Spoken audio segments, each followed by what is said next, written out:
Alrighty, get some warmed up jams going on here. Let me see here. Let me volume my end. Can I hear myself?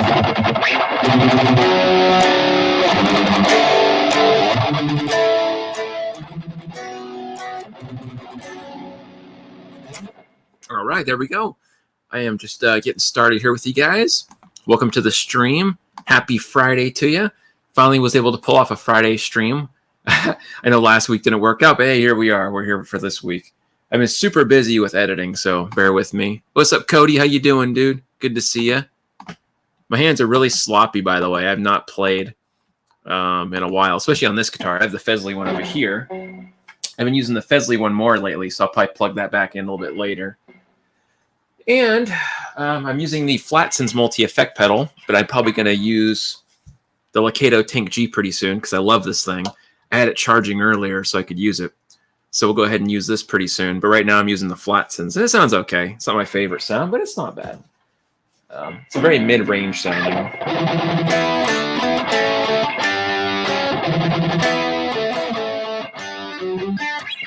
But anyways. Hey, what's going on, Mitch? How you doing, man? You just turned 21. Oh my goodness. Super cool, dude. Happy belated birthday to you. I had to think of what they call it. I was going to say happy birthday. I was like, that's not right. Happy late birthday. Happy belated birthday. I know. I can't English sometimes, dude. I can't English. But that's super cool, man. Congratulations on that. Yeah, it's a trip. I remember when you first came to the channel, you were like, how old were you, Cody, when you first found my channel? I know I had like a very small amount of people here. What are you, like 17 or something, or 18? Let's see. When does it start? It starts right now, my friend. It starts right now. Heck yeah. We're already here. Oh, thanks for the reminder, Mitch. Let me go ahead and do that for you. Where am I at? Audio. Echo cancellation off. Okay, there we go. Okay, so I went ahead and turned off echo cancellation. Thank you, Mitch, for reminding me of that, because I totally forget that it does that automatically. All right, super cool.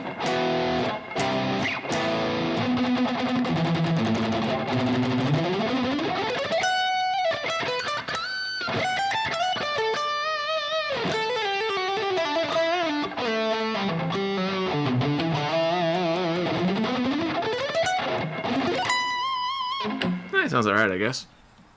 You were 16 at the time. That's crazy, man. 16 years old. That's nuts. Where does the time go, man? Makes me feel old. Let's see. Now your guitar playing won't die. Thanks, man. Always appreciate that. Yeah, I'm using this Flatson multi-effect pedal right now, and it sounds all right. I'll probably plug in the Tank G, like I said, in a little bit, only because I think it sounds a little better. This one sounds okay. It's just not my favorite sound.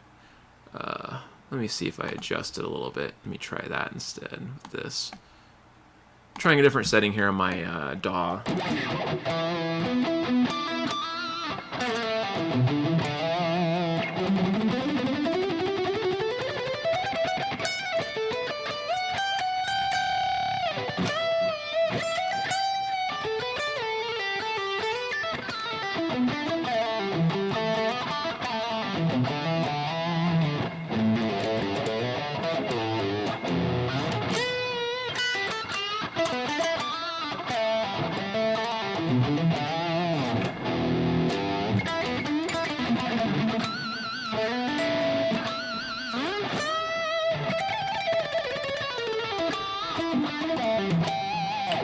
Yeah, it's just, I don't know, it sounds a little weak to me, but it's just that pedal doesn't really have a lot of sustain. You gotta really work for it, which is cool, I guess, if you're a better player than I am.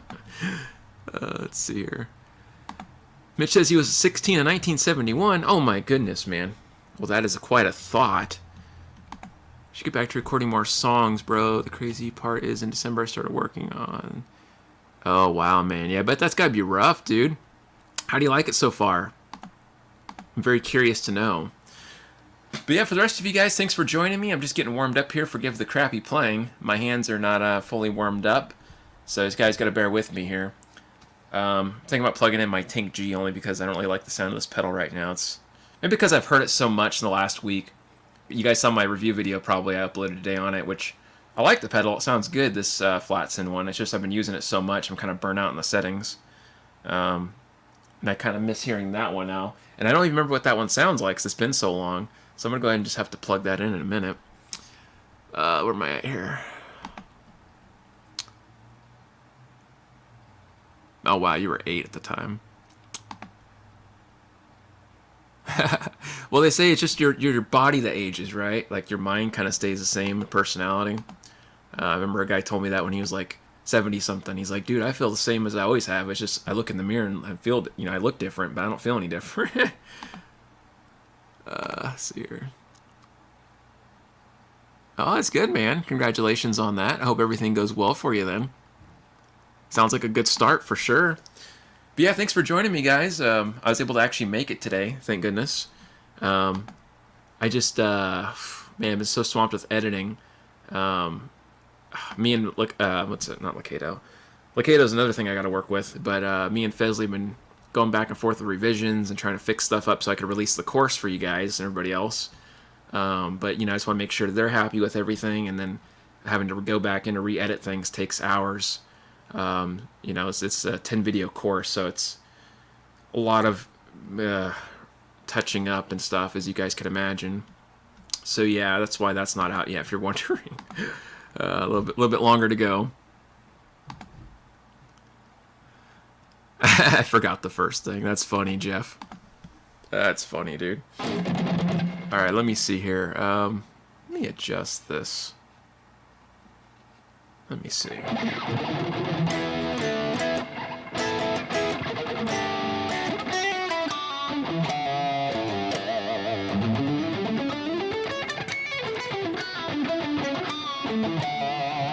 Alright, I'm going to go ahead and try something real quick. Bear with me, guys. I'm going to mute my guitar.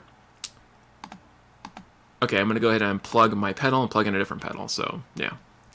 Let's see what we got here. What should I learn next after mastering the major scale? Oh my goodness. Well, if you mastered the major scale, I would say, do you know modes? That'd be the next thing before switching to a different scale. Like, do you know the intervals that make the modes? Like, could you tell me the intervals of a Lydian scale, like raised 4th degree, or would you know what a Dorian is made of, etc.? Let's see, AIO versus Fesley. That is a good question. I have both here, actually. I have the awesome Fesley and the AIO. I gotta say, they both look very pretty. I like the gold top. I like the slick black, right? But this thing is heavy, this AIO. And this thing is very light. Both great guitars. I'll play both for you guys over the course of the next couple hours. But yeah, I don't know. Which one's your guys' favorite so far, just visually speaking? It's hard to pick, I know, but I don't know. It's gonna be interesting to see. So I'll put that down for now in my stand over here.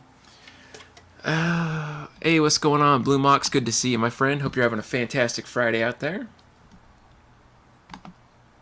Let's see, how's the Les caster doing? It's doing all right, man. I got to get it fixed up a little bit. The volume knob on the Telecaster, when I turn it, it shuts off the audio and goes zzz, it makes a buzz, and if I move it again a few times, it'll eventually come back, but sometimes it doesn't come back at all, and I gotta like smack it. But I just been too lazy to look at it. AIO, because I have 2 Wolf models. Ooh, I'm jealous, man. I bet those Wolf models play pretty good, too. Whatever you like is best for you. That's a good point. That's a good point. Okay, bear with me, guys. I'm going to kind of fix up my pedals here. It's going to be a little boring for you. So just, like I said, bear with me on this. Okay, let's see. Move this out of the way for now, because I don't need this up here. Goodbye, pedal 1. And let's go into the Locato. And let's see if it plays as good as I remember. Hopefully, and I'm not just hallucinating. We're going to find out, I suppose.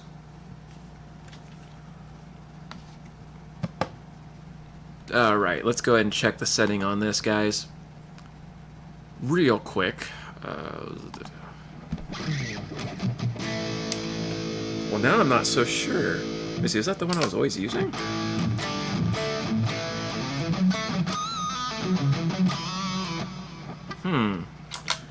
Try this.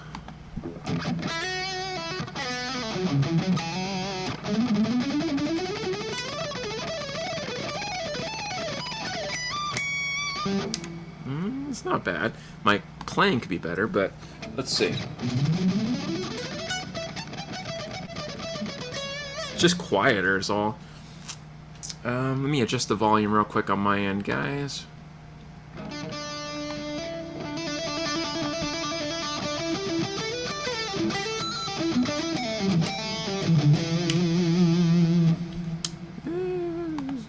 Sounds okay. One last thing. Check this. If you guys are wondering what I'm doing, I'm trying to adjust my sounds just a little bit. Yeah, that's what somebody else was talking to me about. I need to get off my lazy butt once I get done editing and mess with that. Yeah, how you doing, my friend? I did see that. That was really cool. If you guys like Halloween stuff, go check out my buddy Lawtastic's I always pronounce this wrong. Shrot collab video. I forgive the pronunciation, man. I'm probably saying that wrong, but yeah, the Halloween video he just uploaded yesterday was really entertaining, and everybody put some really cool musical ideas in there and some really cool skits. I definitely enjoyed that. Let's see here. Oh, nice, man. Those are both nice looking guitars, I bet. Let's see, the first effects box, the one you reviewed today on YouTube. Was that the first effects? Oh, yeah, that was the right one. That was the one I just uploaded today. If you guys didn't see that video, go check it out. It's a long review video, sorry for that, but there's a lot of features in that pedal, and I was really overwhelmed because there was so much stuff. I'm not even kidding you guys. This is the box here, if you guys want to know. But yeah, this is the Flatsons Cam F1 multi-effect processing unit I reviewed, and it took me forever to review it because there were so many settings. I was very overwhelmed. Yeah, it's a bit much, but I like the sound. Like I said, I'll probably play around with it a bit more in a minute. I was just checking to see the Lakato sound versus that one real quick. CEO Shredder, seems like you are live when I am doing my calls. Been a metalhead in my teens and at the same time jazz. Oh, nice, man. Wow, that's awesome. Yeah, metal's awesome, dude, and you know it mixes really well with classical and jazz. Like they both work really, really well together. I think so, at least. And I see my light's really bright. I can adjust it in a minute if it's a little too much.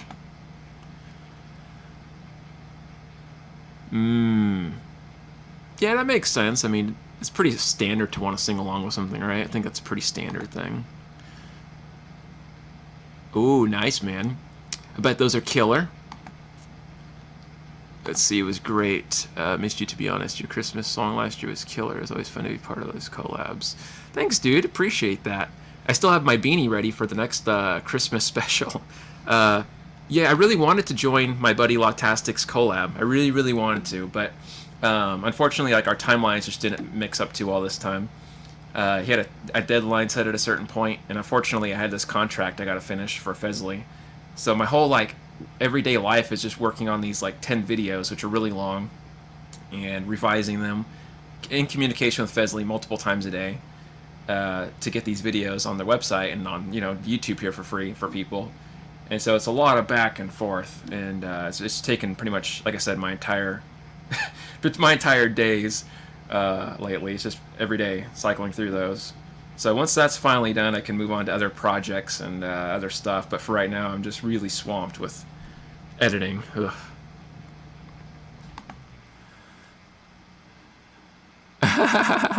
That's funny, man. Heck yeah. Let's see here.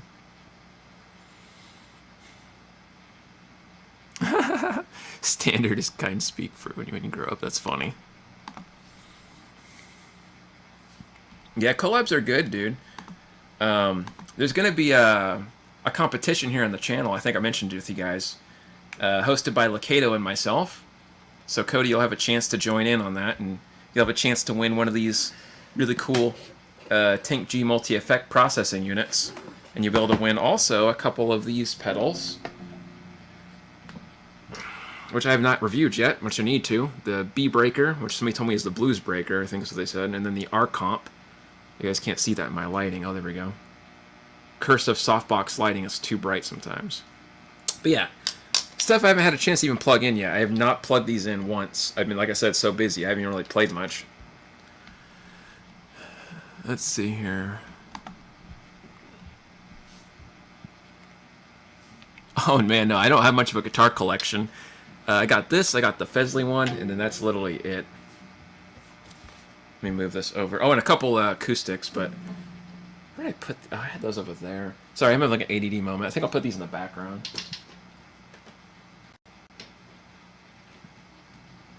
All right, that's good enough. But yeah, I have a green screen I have to use for my lesson videos for Fesley, so you guys are going to see a cool backdrop in that. I don't put it up otherwise because it takes up so much space, and it just makes editing a big pain in the butt. It's really just a big pain in the butt. Let's see here.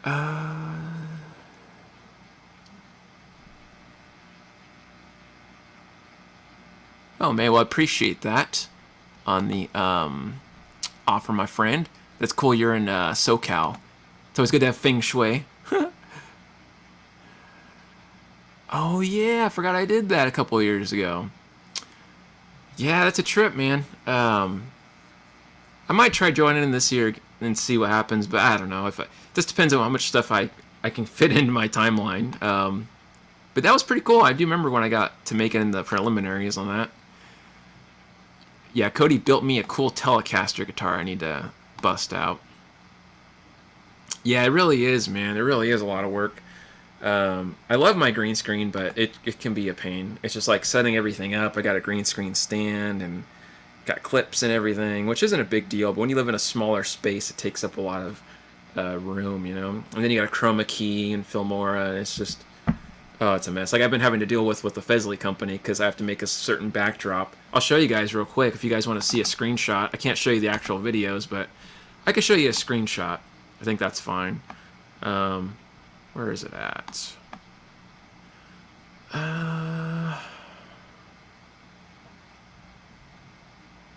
Oh, this must be it here. Hold on a sec.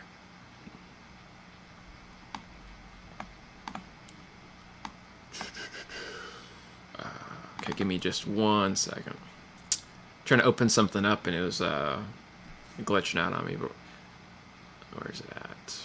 It's gonna look a little different than what I'm showing you now because this is an older revision. It's gonna look a little bit more different. I adjusted the settings just a little bit.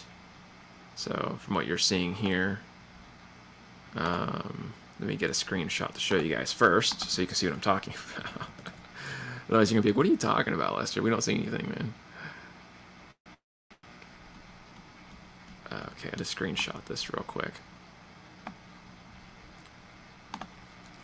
Just put F for Fesley, exit out of that. Okay, let me go ahead and upload this on here, and then you guys can see this in a second.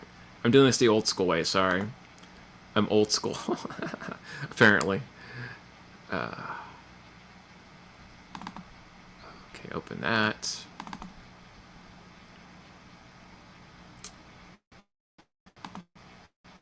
Okay, share screen. You guys will see this in just a moment. Bear with me. Okay, there we go. So this is what we have going on, except for I had to revise this. They decided they didn't want the green anymore. They wanted the white. So I went ahead and re-edited this. This is going to look white in the future. So this isn't going to be green anymore. This is an old version, like I said. And I adjusted the tab to make it more clear in the next version. But anyways, this is what it looks like. There's like a blue backdrop here that I used from the green screen. And that's what it's going to look like for the Fesley guitar course. So that's going to be cool. Let me go and stop sharing that. Hopefully you guys got to take a good view of that one. It's just a small clip from a video, but yeah, it's going to be interesting. Where am I at here? Sorry, I didn't mean to ignore you guys. I have to go back to my thing here. It looks like... Oh, I bet, man. It's got to be pretty cool. Yeah, I'd be interested in taking a look at that too, my friend. Would definitely like to take a look. Oh, man, I feel you on that one. I'm pretty poor myself, so I can relate to that comment. I don't know much about that guitar personally. I have never played on it, so I can't give you much advice. But BC Rich are pretty good guitars usually, from what I know. Oh, cool, man. Yeah, Leo James kits. I've heard a little bit about those, only from Richard. Yeah, that'd be kind of cool. Um, that would be a pretty cool thing, man. If they ever hit me up for that, I might do that. But for right now, no signature guitars. Just doing the Fesley guitar course, which is going to be cool. And it's not going to be anything fancy. Thanks, Jeff. It's just going to take people from being like beginner level to like intermediate playing, I guess you'd call it, or beginning intermediate. So it's like teaching people how to hold their guitar, you know, tab to chords, strumming, counting with the metronome, that kind of thing, learning scales, using scales, building chords, bar chords, intervals, that kind of stuff. Just real basic stuff. Well, I mean, just I think it's basic at least. Not, and obviously not for a beginner, but it's a basic structure. The cool thing about it is there's going to be like simple tunes you guys will learn. So it's not going to be just like, oh, we're going to play like, you know, Ave Maria or something. Instead, you learn songs that are actually interesting, like themes, like, I don't know, Jurassic Park or whatever, like that kind of stuff, right? Like Indiana Jones theme. That's going to be pretty cool.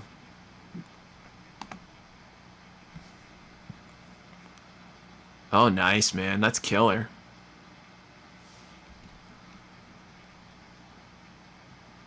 Oh, man. Yeah, Korean stuff's usually really well made.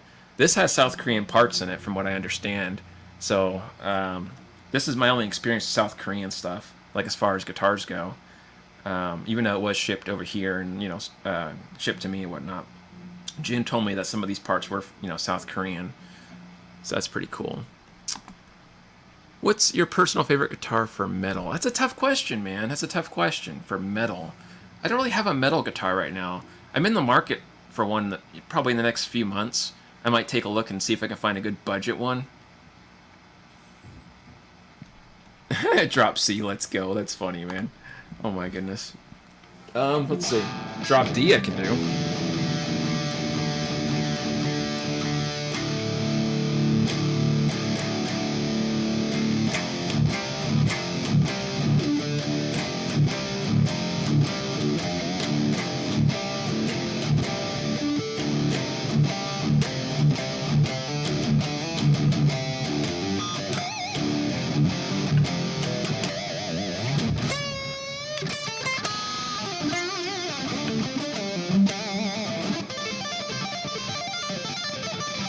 Oh, I want to do that. Yeah, something sloppy. I'm just playing random nonsense. Let's see here.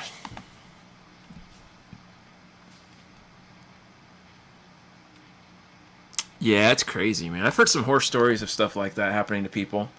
That certain parents that were a little bit abusive, I guess is the right term, or a little bit controlling. Um, yeah, I don't know. It's just nuts. I can't imagine that one. Let me see here. I think I'm gonna put on my. Where is it at? Oh, there's my flannel piece.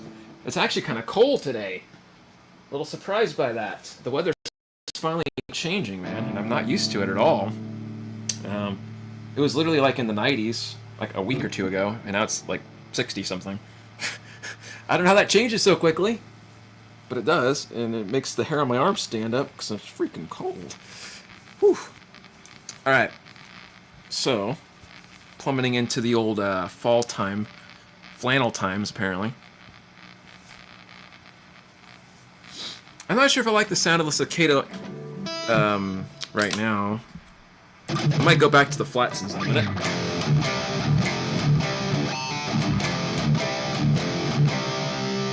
That's a little bit out of tune.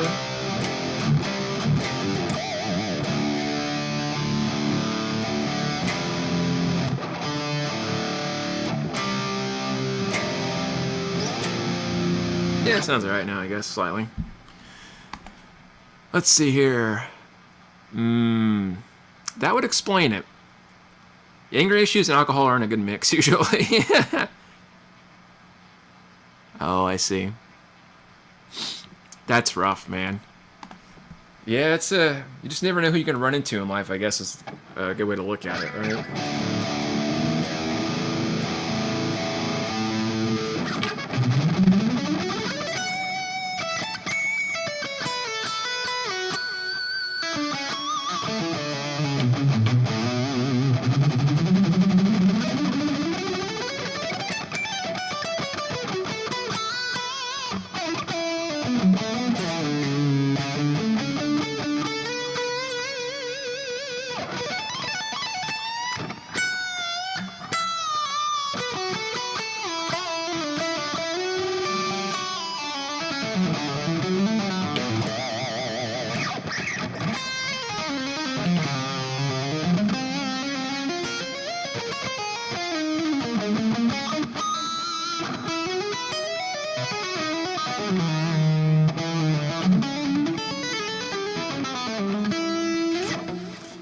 Hey, you know, I might go back to the Flatsons pedal. I don't know, I gotta compare them. I don't know about you guys, it's driving me nuts. I can't tell if I like this more than the Flatsons ones or if I like the Flatson one better. I'm lost right now. Ah, dang. Anyways, let me see here. Sorry, I'm not ignoring you guys. Is solar as good as everyone says? Good question. I never had a solar, so I can't tell you on that one. Hey, what's up, Searching for Tone? How you doing, dude? Yeah, that's a good way to put it. Can I play some Steve Vai? I don't know it off the top of my head. I covered 2 Steve Vai songs like 2 years ago. I covered For the Love of God here on the channel, and then Tender Surrender. Go check those out if you want to hear a good cover. That was back when I actually learned the songs. I don't remember how to play them that well anymore. I mean, I know just the basic introductions probably now, like the...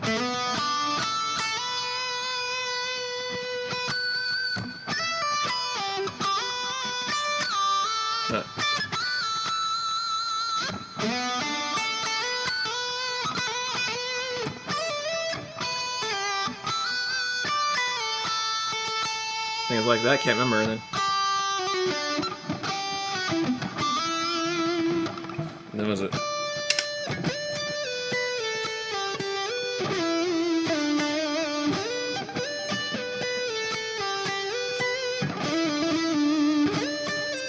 No.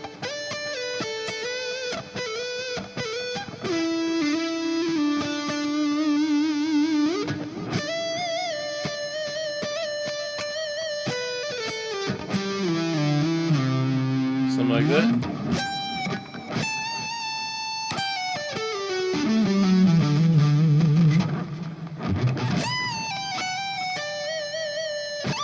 Something like that? I don't remember. It's been a long time, man. I haven't played Steve Vai in ages. I had like 7 other guitars, all nicer than the Korean Ember, and he really liked it, so I said, man, take it home. Oh, man. Well, that's nice of you to do. Heck yeah. Freebird!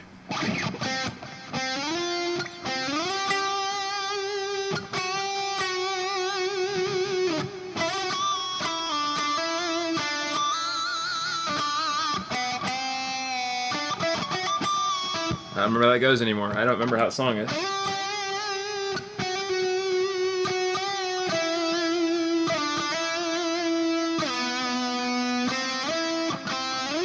No. I don't remember what the note is after that. I can't think of it at the top of my head. I don't know what that goes to. I haven't heard that song in years.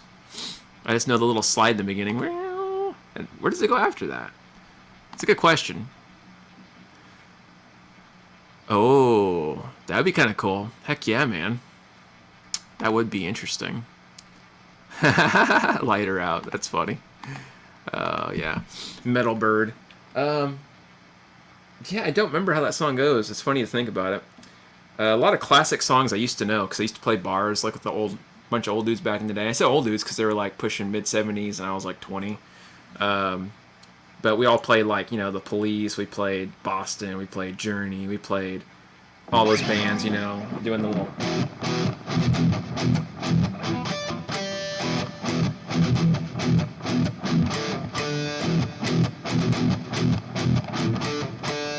Or, you know, what is it?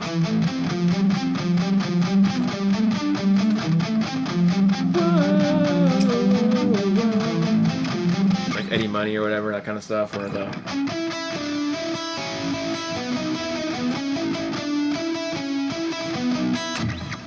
Jenny Jenny and all that stuff. So I memorize like a lot of parts of old songs. I don't remember how to play them all the way through anymore because it's been like 10 years since I've actually played a gig doing those songs. But I used to have to play like 50 of those a day, or not a day, sorry, a night. 50 of those songs, Bon Jovi and all the rest, and got kind of burnt out playing them. Anyways, what was I doing here? Some Metal Church. Oh my goodness. Some bust out some How He Loves Us metal version. That'd be kind of cool. No worries, dude. Thanks for coming by. Tell Autastic I said hi, man. I haven't talked to him in a little bit. I was doing the heavy lifting. You know what? You're not wrong. The amps, that was the big thing. Anytime we had gigs, I was always pulling in the drummer stuff, setting up the PAs and everything. Of course, the singer had two... he had two, what do you call them? Oh, I can't remember what exact model. I just know they're PVs. But anyways, he had 2 towers just for his vocals. The singer loved his voice so much, he had 2 towers just for himself on each side, and that was way overkill. It was like, I forget how many watts it was. Overkill, though. And those things were heavy, man. As I got my free workout in for the day after playing a 4-hour gig. Picking those things up, loading them up, and oh, what a pain. Don't miss that. I'm happy to be here just sitting doing my own music now on YouTube. Plus, no drunk, crazy people trying to attack me or anybody else. That's always nice. Bar scenes are not that fun anymore. They were fun when I was young and I was, getting my first taste of playing out, but after a while it became kind of a pain in the butt. Anyways, I'm going to go ahead and swap pedals out, only because I'm not sure if I like the sound of this one. I'm getting a little indecisive, I guess you could say.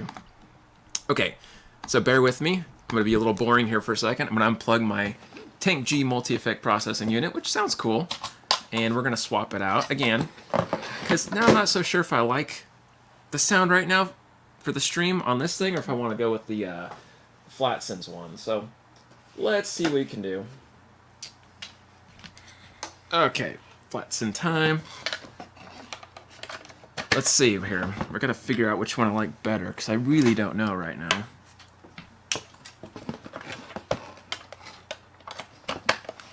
That's the sound of a guitarist right there, plugging stuff in and unplugging stuff over and over. You guys get to hear this wonderful sound effects here. Where's my... Oh, there we go. And we are going to be live again in just a second. Bear with me, guys. It's a little boring. Move that out of the way, so I want to see what I'm doing here.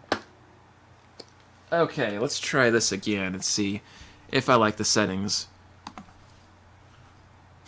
It's a bit tricky to decide, but here we go.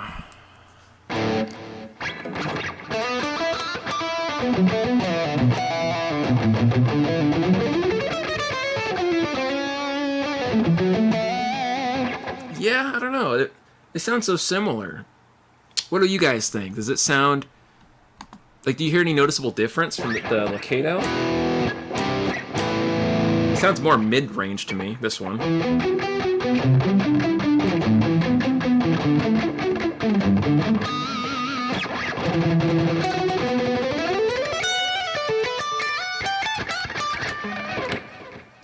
I don't know. I don't know what to think of that.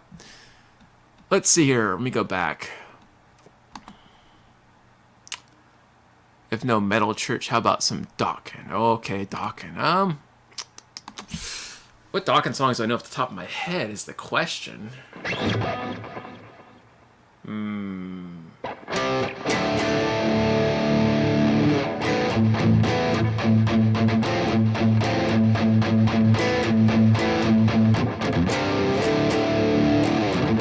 Right, that song? Or, I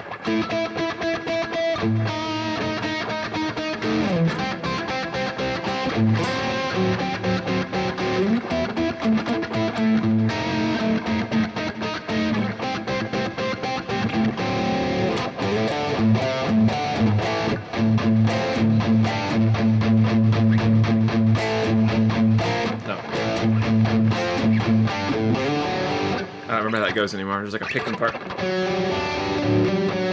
Something like that. I can't remember. I don't remember a lot of Dokken tunes, to be honest with you guys. Let's see. Bought a rock and roller cart in my daughter's store. Grocery shopping. It's a long walk from parking to their apartment. Oh, I see. That sucks, dude. But I guess I don't blame him. Oh my goodness. That's funny, man. Yeah, I've not played in a barn yet. I've not played in a barn. Having some vodka, ice, lime. Oh my goodness. Sounds like you're having a party, man.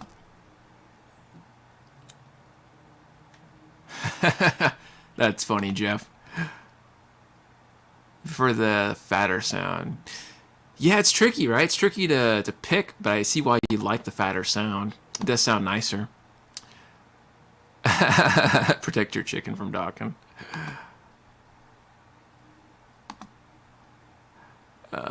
from Aerosmith. One of my favorites. Yeah, I don't really play any Aerosmith tunes. Never learned. Well, actually, I take it back. I think I only know one Aerosmith tune. What was the one we had to learn? I think it was just the typical one, like Dream On or something like that, besides the obvious.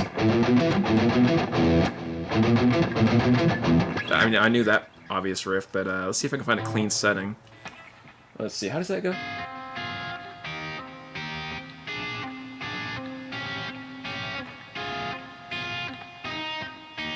I think that's the right picking pattern. There's a higher part.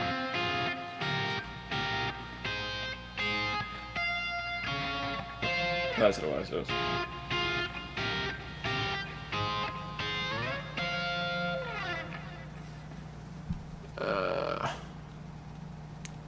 Okay, make sure I'm not missing anything. I get sidetracked and I forget to check the chat box, so making sure I'm not ignoring you guys. But yeah, I'll show you some more effects that this thing has, like the presets. It's just really quiet on some of them, so I have to adjust the volume manually. Mode, let's see, where's volume? Edit. Okay, here we go. It's supposed to be a super reverb is what it says on there, so I don't know how true that is. But let's turn off the delay, because I don't want any delay right now on that. Not really feeling it, not feeling the love on that one. Or at least turn it down a bit, that'd be kind of nice. Let me see. Okay, there we go. It's a nice, clean, just normal sound. Okay, yeah, not bad. The chorus I might get rid of in a second, or at least change the chorus. Mess with that in a minute. So many possibilities, man. Let's see here. I'm going to take my answers offline. That's funny, man. No worries. Let's see, how about the Phrygian mode? Phrygian mode. I'm not sure what you need me to say on that one. Phrygian mode is basically like a minor scale with a flat 2 degree. So let's say like...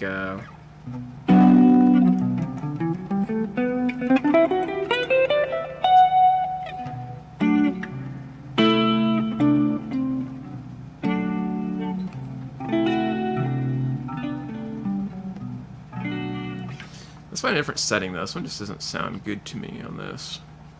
Back some distortion, I guess.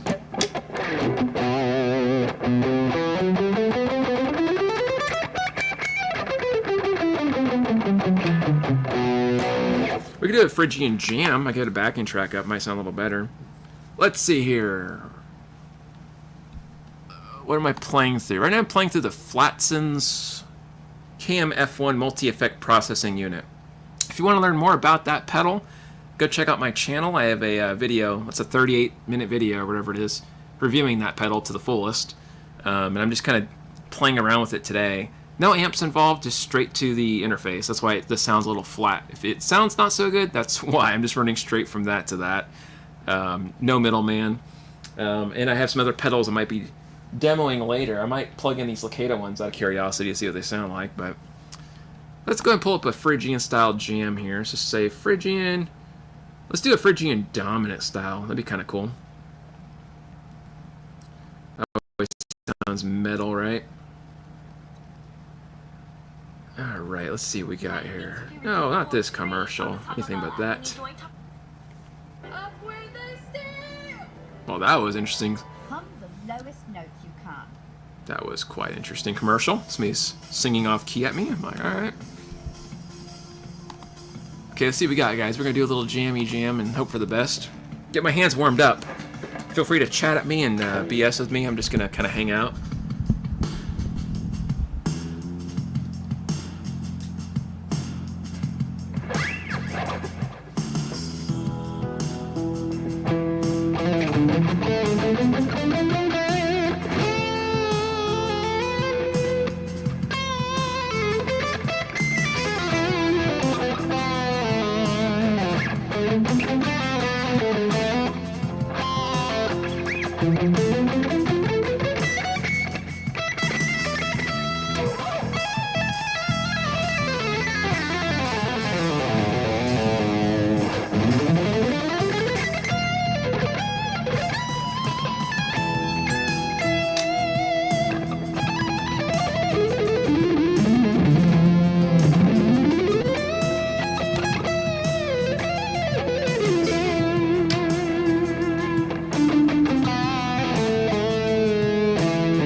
Kind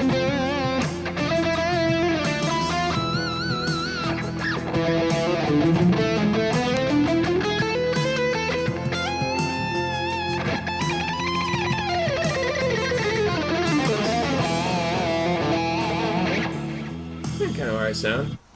A little goofy, but it's okay. Let's get back this going here. I'm just screwing around. Let me go ahead here. 38 minutes to go through a multi these days. Impossible. You'd be surprised. That pedal had so many effects, so many different drum beats in this thing, so many different settings. It just was ridiculous. And the company asked me, you know, to make sure I go through all the settings specifically. So I had to make sure I didn't skip over anything. I was like, I better show everybody every single thing. I also take pride in knowing that I'm the only person on YouTube so far that's done like an in-depth review on that pedal. Or this one here, I'm saying. I can't talk. I've seen like 2 other videos, and all they did was talk about the pedal, and they didn't even plug it in or play on it. So that blows me away. Like, why even do a review if you're not going to play on the thing? Like, so useless. But yeah, so hopefully my pedal review will, you know, help somebody out there that's looking to buy it. They'll be like, oh, okay. That's what it sounds like.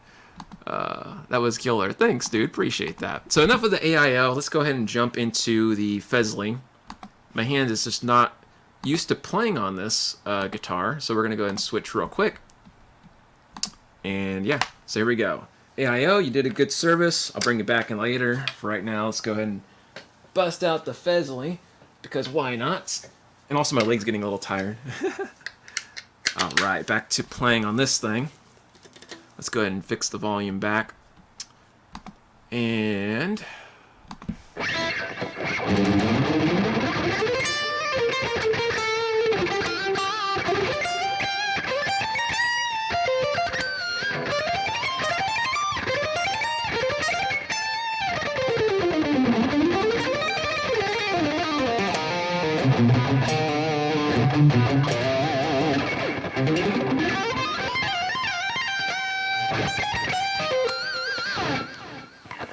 Alright, in case I want to do more tapping stuff later, I'm going to bring this back on, because this does help a lot of my noise. I'm not the expert tapper, so I need all the help I can get when I'm doing like my triple tap runs. See if it sounds about right when I'm tapping. I don't like it too tight.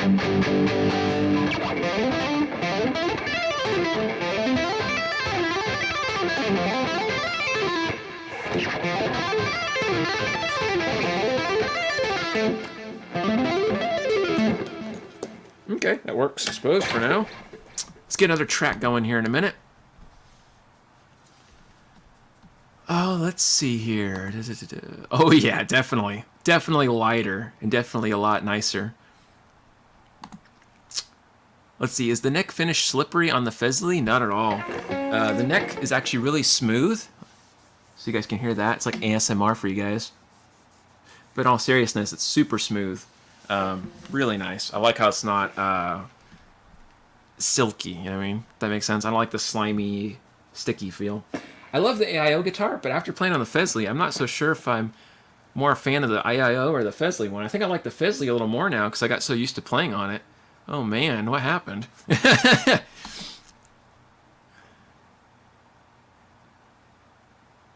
Oh, yeah. Yeah, you know, I kind of missed the old one. I used to have the old one, and I gave it away. I had the old one where I had the name here, here, here. I had it like somewhere else and on the top. And I kind of like that. It looks cool. I like the font logo, and it just felt like, ooh, this is kind of cool. But then, you know, when I unboxed this one, I was a little sad, man. I was like, dang, the logo's gone. You know, I know it's still there in some places, but it's still annoying. I like the, you know, I don't know, it's a cool feel having it there. Yeah, the fret wraps are really nice, man. Mateo does use those. When you do a lot of tapping stuff or like a lot of finger picking, it's kind of essential. I did not name this guitar. No, not at all. I just call it the Fesley, I guess. It makes it easy for me. But yeah, let's do some more jamming. I'll just pull up another track here and let's see what it sounds like jamming with the Fesley.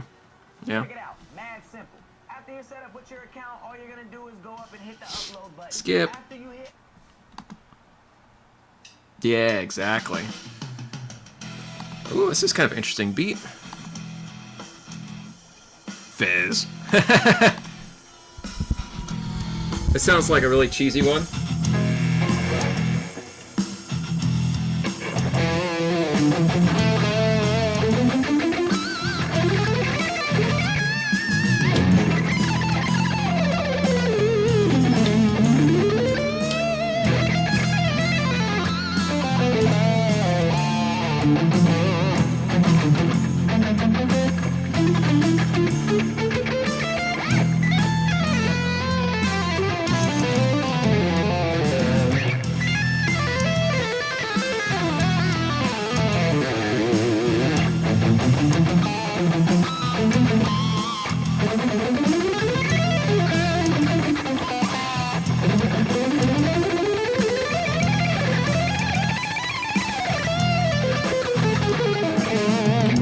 A little out of tune on my part. I think I should tune the Fesley first, but other than that, it sounds pretty cool. Let's see here. Oh my goodness, where am I looking here? I gotta name the guitar that way it's sexy. That's funny. Fesley Presley, that's good. Let's see, throw out some names, people. Elvis Fesley. O'Hara. Well, that's interesting. I didn't expect that one. I mean, the Eric Fesley one, Elvis Fesley, whatever Fesleys you can think of, that makes sense.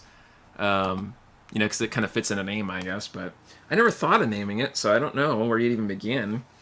Yeah, I don't know. I might mess around with this thing in the future. I might look into modding, because I never mod anything, but I might mess around with the pickups. Even though I like the pickups, they sound pretty good. It could be like an experimental guitar.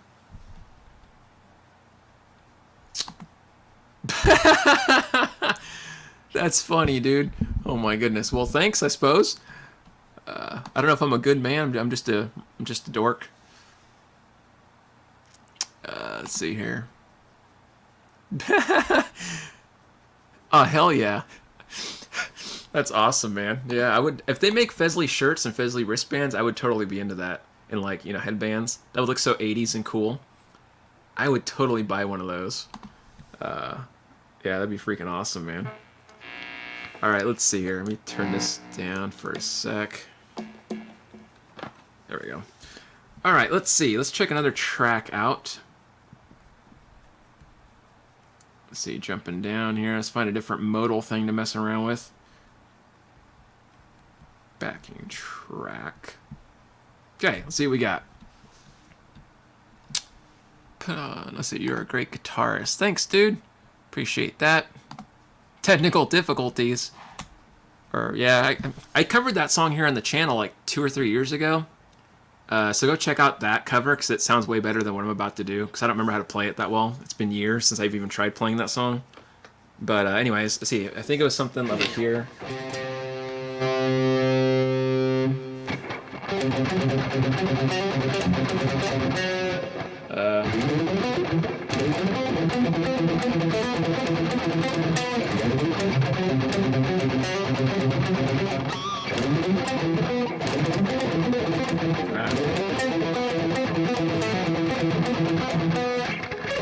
No.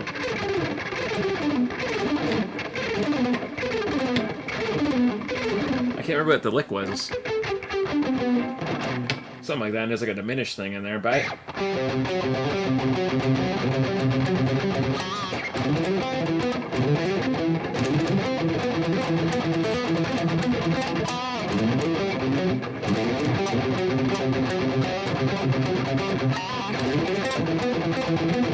no. Yeah, I can't remember. It's been a long time, dude. I just know it's something crazy like that. Hey, what's up, Tyler? How you doing, dude? Good to see you, my friend. Yeah, it's gonna drive me nuts, though. How does that go? It's like...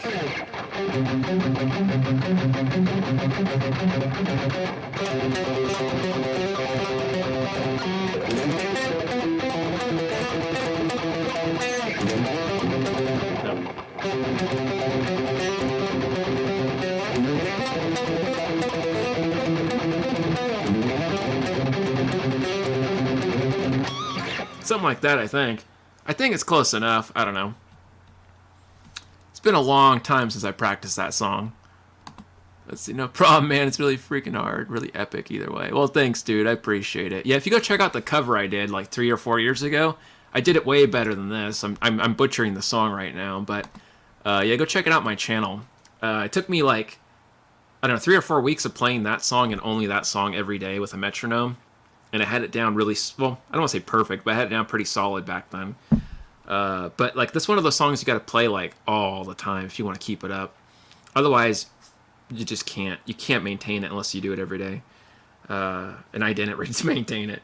Same thing with the Guthrie Go Vaughn tunes. When I covered Fives and Waves, I love those songs, but there's no way I can play them anymore. Like, I can't recall them. Like,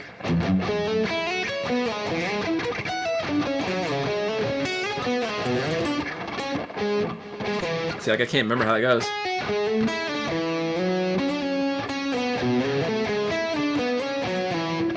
And then something else. It's been years though, like I said, so my brain's fried on a lot of this stuff. Especially when you're writing music, because you forget how to cover stuff and how things are supposed to sound. I don't know. Let's see here. Sorry, spell check. Oh, I see. Good old Star Trek, man. I haven't watched Star Trek in a long time, but I used to like it. I used to like Star Trek and Star Wars a lot. Oh, interesting. That's definitely one way to do it. Can you do a max backing track, drum track? Yeah, we could do that, man. I can mess around with it. Mine is Paulina. Could go wrong with that. And Freedom is Swahili. Wow. Oh, man. You learn something new every day. So yeah, let's go and take a look at that, I guess. I'll try to mess around with you guys. So max backing track, drums.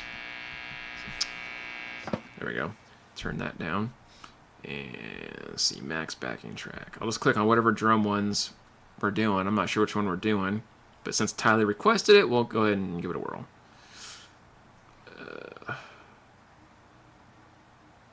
This one is a drum and bass. That's interesting. What does Soil work? I think it's a metal band, right? Google Fi Wireless has flexible phone. Hey, what's up? How you doing, man? Good to see you. Thanks for joining in on the fun. I forget. I learned my lesson because, you know, these max backing tracks are pretty heavy, so I need to start being in like a drop tuning to mess around with them.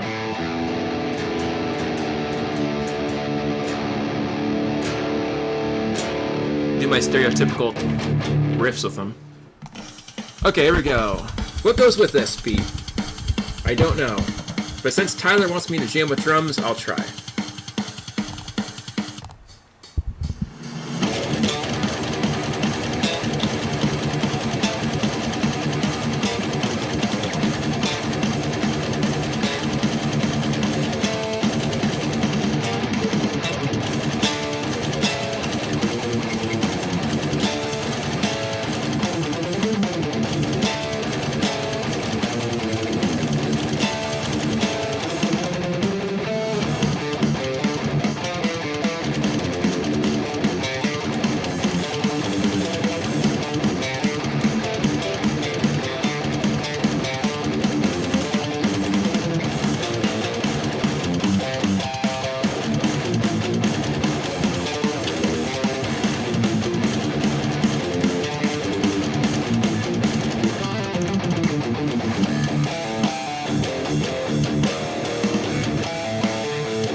I kind of had a different riff there. I went out of tune.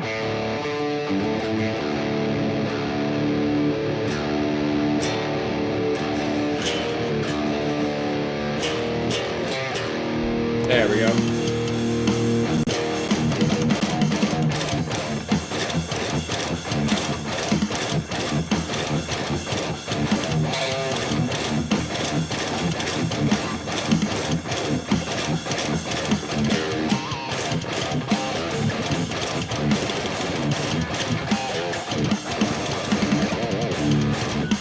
What else do you do with that but chug? I don't really know what you do with that. What do you do with metal drum tracks? I don't know. I guess you just jam them or something. I really have no clue. How about Night Terror by Dream Theater? You know that one? It's the new song, right? I haven't really given it a listen yet. Is it any good? Let's go. Heck yeah. Is Ditto Looper easy?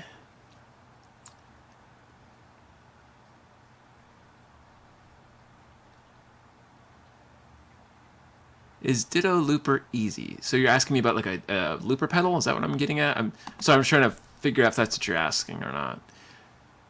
Let's see. Ever tried Dick Dale's surf picking? I have not actually. Heck no, I have not tried that. What kind of pick flicks that shed? Pick flicks that shed. That's a good question on that one. You get a copyright strike for video game character themes? I don't think so. I don't know. That's a good question, actually. I don't think so. Let's see. Hey, man, do you find the tuners on that guitar a bit too sensitive, or is it just me? I haven't noticed. Let me see.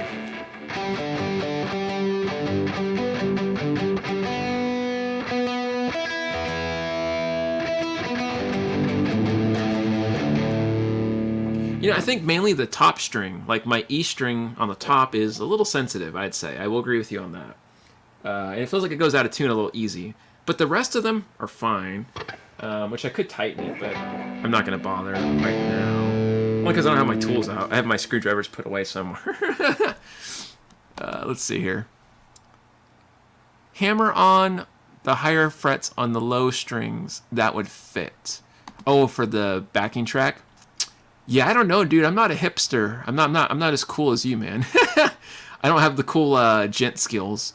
If you guys don't know who Tyler is, you gotta go check out his channel. He does all kinds of crazy, like, modern prog gent stuff. I'm too old school, man. I don't know anything about any of that stuff. Let's see. Dream Theater reminds. Did you check out Platypus? Yeah, I did actually. I got your email, Jeff, and thanks for sending that stuff over. It's pretty cool to take a look at. It's pretty interesting, man. What you sent me over is pretty cool. I haven't did like a deep dive or anything since then, but it's because I've been so busy with editing. Okay, Devil May Cry Dante theme game edit. Okay, we could check it out. I don't think there's copyright on that. I don't think there is, because most video games aren't really copyrighted that bad. Like, I've done video game covers on the channel and gotten away with it. Firefly guitars. I'll have to look into that for sure, man. Can you pay me for a lesson? Yeah, dude, you sure can. Feel free to contact me on my email. I have an email on my channel. Go click on my channel. It's lestermitchellguitarist@gmail.com is the email. But if you send me an email, I could definitely talk to you about that if you want. Oh, you're asking about my pick. Okay, sorry, I was getting a little lost. But yeah, this is a Jim Dunlop 2mm guitar pick. It is the Andy James Flow one. Has a cool graphic usually, but it kind of came off. But what are you going to do, right? It's just graphic designs. Let's see. You can. Oh, I don't know about that, man. I'm no genter. That's something you'll have to show me in the future, how to gent. They're very good. Okay, I'll definitely will check it out. Will do. All right, awesome, man. Yeah, I'll keep an eye out for your email for sure. By the way, speaking of emails, I get the most random emails. People will send me the most random items. Like, they know I'm a guitar channel, or maybe they don't know. They just look at the number, and they're just like, let's send this guy some random stuff. Like, the other day, they wanted me to review, what was it, like an office chair thing, and I was like, how am I going to review an office chair? Like, I don't think anybody really cares to see that on the channel. So I turned them down, but I don't know, man. The stuff people ask you to do on here is a little silly. So yeah, Dante's theme, somebody wanted me to do Devil May Cry 3. Devil May Cry 3. I think is what they said. Let me go back up. I gotta scroll it for a second. Or 5, sorry. Devil May Cry 5. Devil May Cry 5. Okay, let's listen to what this is, and I'll try my best to figure it out by ear, because I don't know what this is. I've never heard this before in my life. But I'll give it a go. Why not?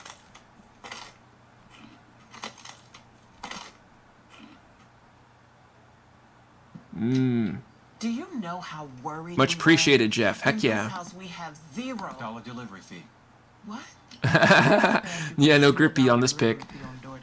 Alright, let's see if we can figure this out, guys. I'll try to figure this out and play along with it here. Don't know what this is. It's a video game. And this guy's face looks pretty intimidating. Look at that face. Can't really see it. He looks pissed.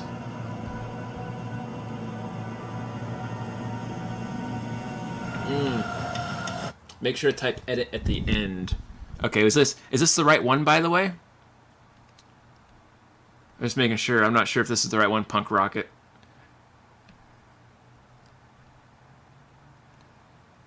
Let me type it on the end real quick. Let's go. Let me just make sure it pulls up the right thing. Okay, just making sure. I couldn't tell. Because sometimes YouTube pulls up the most random stuff, man. I want to make sure. Okay, this sounds deeper than drop D. This might be drop C. What is that?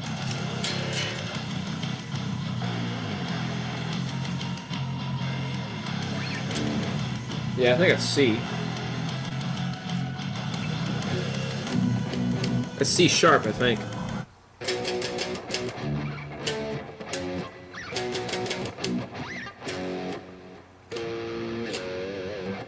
So if I did that real quick, let's see.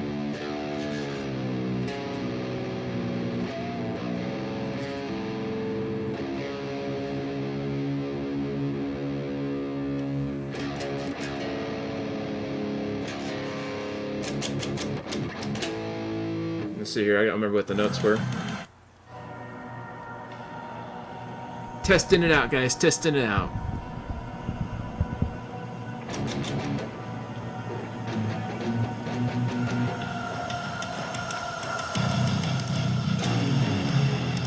Slower than that.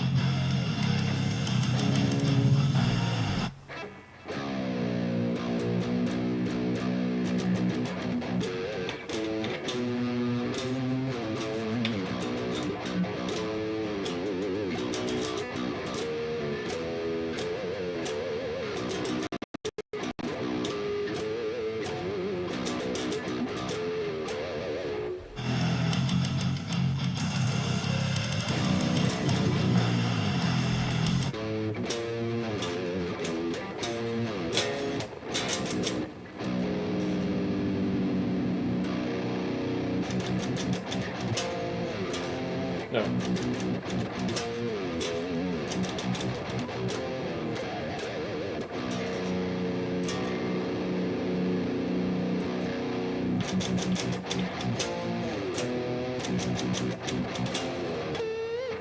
Something like that.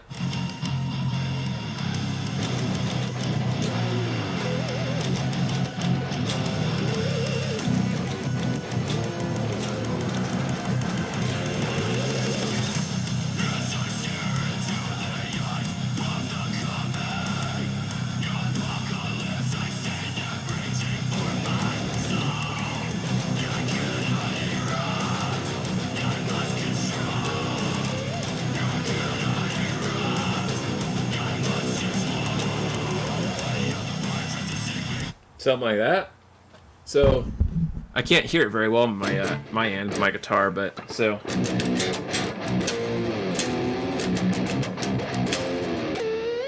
I think that's what they're doing. I don't know.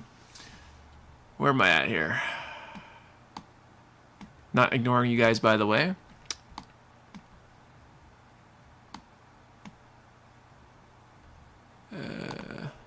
Yeah, YouTube Premium. That'd be kind of nice.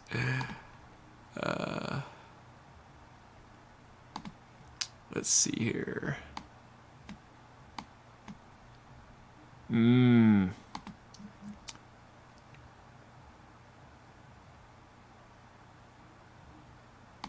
Yeah, no chords in this one. I just chug. Just put chug in there. All right, we could check that out for you, Tyler. And let's see here. Ah, yeah, that'd be kind of cool. Let's see here. Interesting. Yeah, it's pretty low tuning.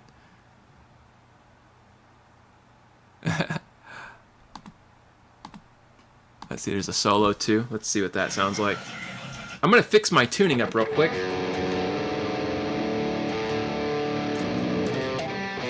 So it's in B standard or something, or drop B? So that's pretty low. Maybe they have a 7-string. That makes sense, actually. But let's see the solo. I don't know what they're doing.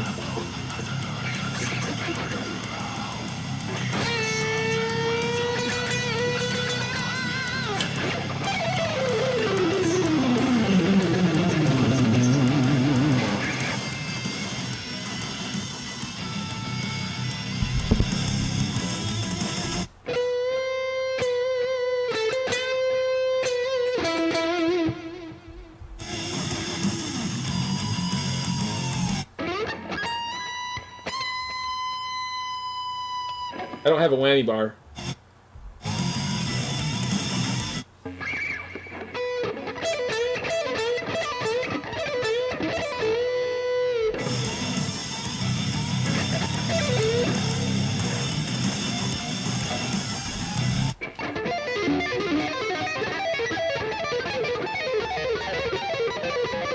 A diminished tapping thing? Tremolo picking?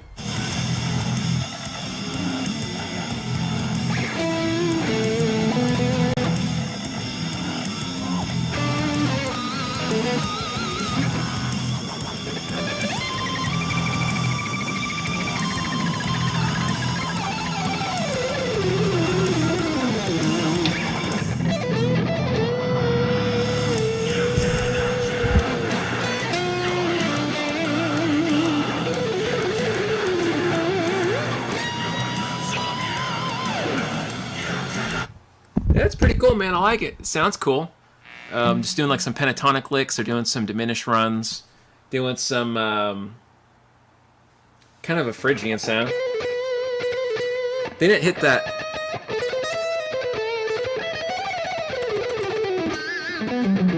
But, you know, you could have done that too, I guess, if they wanted to do like a Phrygian dominant thing. Oh, my dog's having nightmares. I think the song scared him. It's alright, buddy. Yeah, it's all good. Okay, he's awake now. He was freaking out. Give him nightmares in his sleep. You'd hear that. Oh, man. Let's see here. Can we go back down? Sonic Boom. Great ear, man. Thanks, dude. It's a little sloppy. I hear Cookie Monster, yeah. I never played Devil May Cry. Is it a good game? I'm a gamer. I like gaming, but I never played that game. I think I've only heard about it like one other time from like one of my students I used to have. When I used to teach full-time in person, I dealt with a lot of kids, obviously, and like, I don't know, 40-something, 50 kids a week. And I've heard, I think Devil May Cry mentioned to me a few times. But I never played it.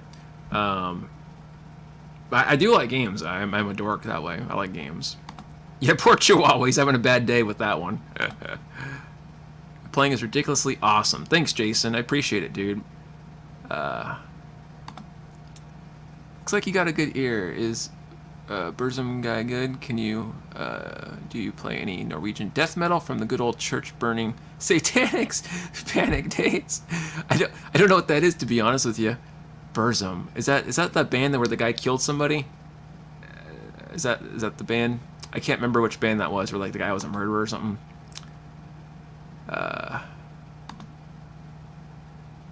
One of the favorite one of the favorite games. Heck yeah.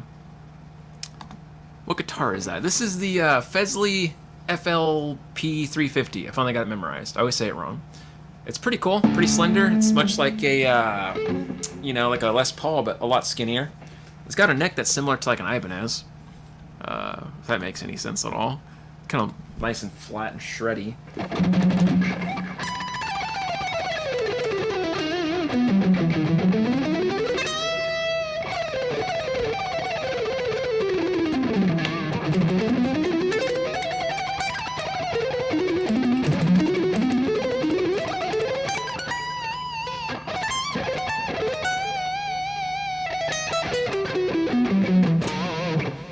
Okay, and I think Tyler requested a jam, and I totally got sidetracked, sorry. Let me go ahead and see what that was again, he said. Tyler recommended Decrepit, I think. Yeah, Decrepit birth style. Oh my goodness. Okay, I'll try it. Turn that down for now. Style backing track. Max backing tracks, I'm pretty sure. Let's see here. The two great documentaries on YouTube about the band and the whole killing thing. Ah, okay. Yeah, I was wondering where I've heard that before. I was like, I think that sounds familiar. What was the guy's name? Like Vlarg something? I don't remember. I should remember, but I don't. Why did that not come up? Oh, I misspelled it. That's why. It'd help if I didn't misspell things. Okay, there we go. Can't type to save my life here. Okay, there it is. I found it. This is Tyler's request. If you guys have any questions about anything, by the way, and you're watching this, feel free to ask them. Or if you have any music questions or you want me to jam over something, I'll try. As long as it's not copyright, it should be okay. This is crazy, dude. That's crazy. Huh.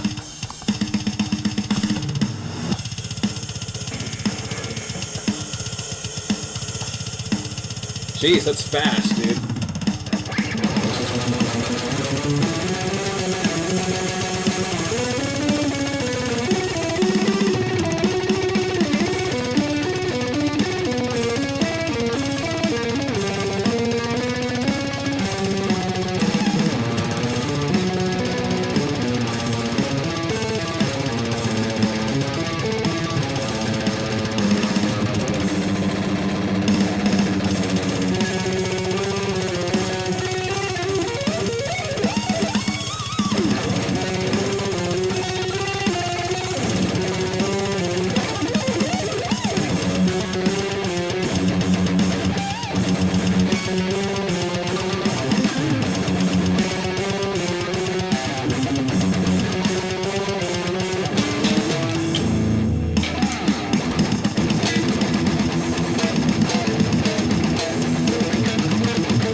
What do you play over death metal? I don't know what you play there.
I just don't know what you do over that.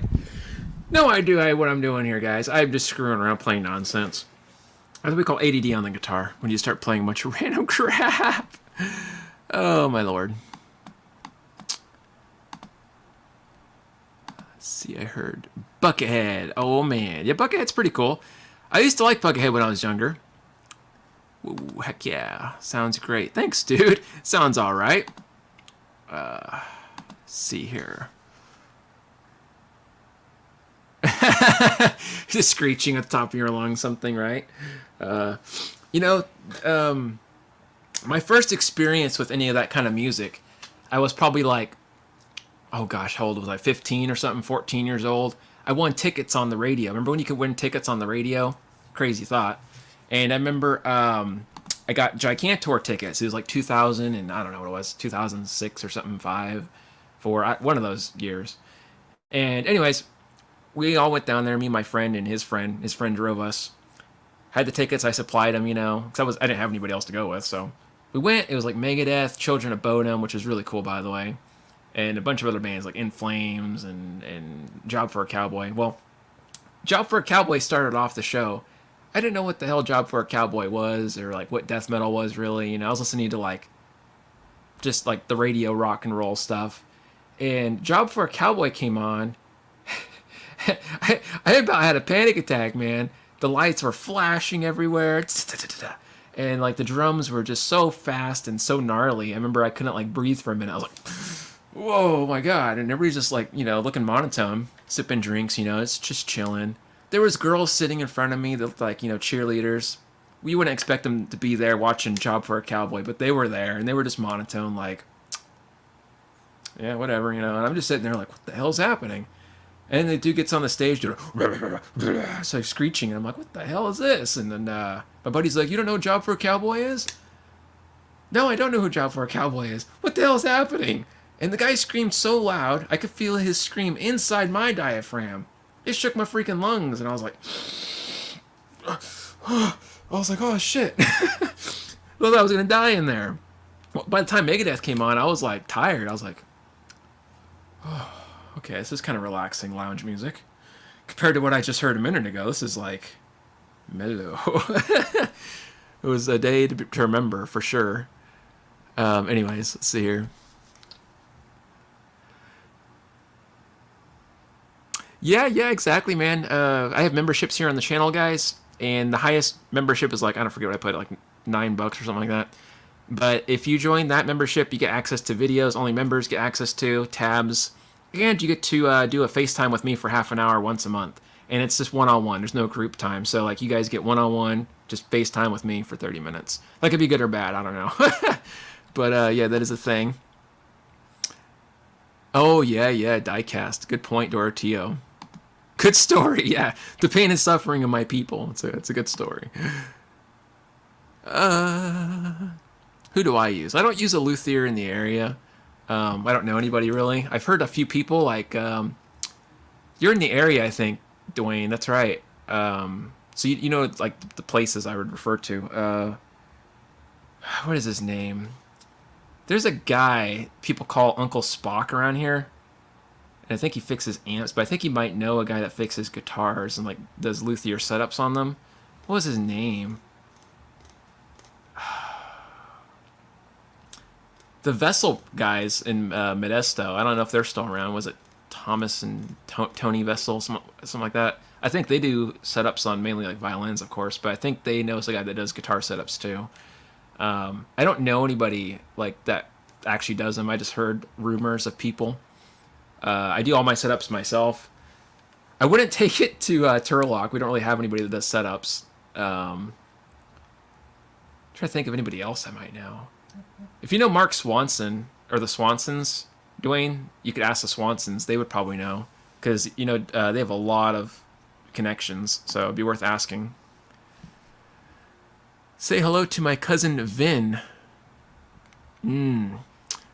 Hello, cousin Vin. I don't know. That is a bargain. Yeah, for sure, man. Something kind of cool to do. I figured might as well spice up the community a bit. Like I said, I don't know how interesting it is, but something.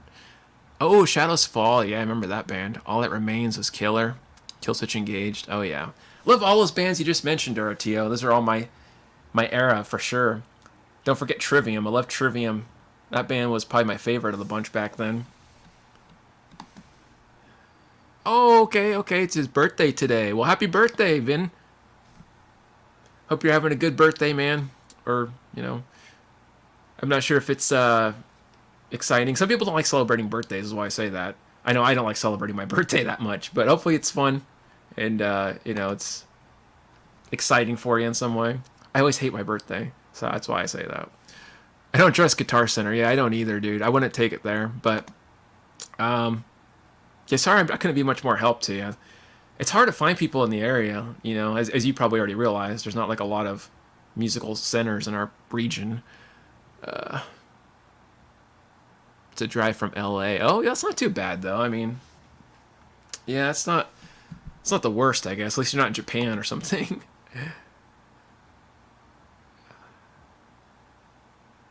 Harry Perry, the roller skating shredder on Venice Beach? No, I have not heard that. I'm about to look it up now. You got me curious.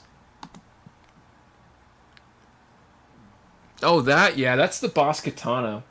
That's the Katana 50 MK2 model. I bought that for my wife many years ago, back in 2019 or something. Or wait, 2019? Yeah, I think it's around there, 2019, 2018. And she hasn't used it more than like maybe 2 times. I take it out and play on it once in a while, but I'm not a big fan of the sound, so I don't use it myself really. She also has 2 guitars that sit over there that never get used. She has like a Dean, crap, what is it? It's a Dean something. It's like a pink purple one, and then she has a Mitchell guitar. But yeah, they all play fine. I don't ever take them out because they're hers. Yeah, I haven't heard of that guy. I'll have to check him out though for sure, dude. Heck.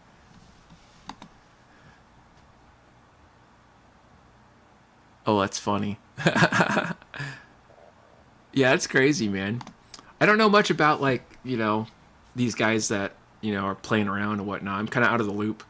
Even famous people, I don't really know. People talk to me all the time about famous YouTubers and famous guitar players that are like modern, and I don't know. I'm so like behind the times, man. Just the other day, somebody was talking to me about some guy.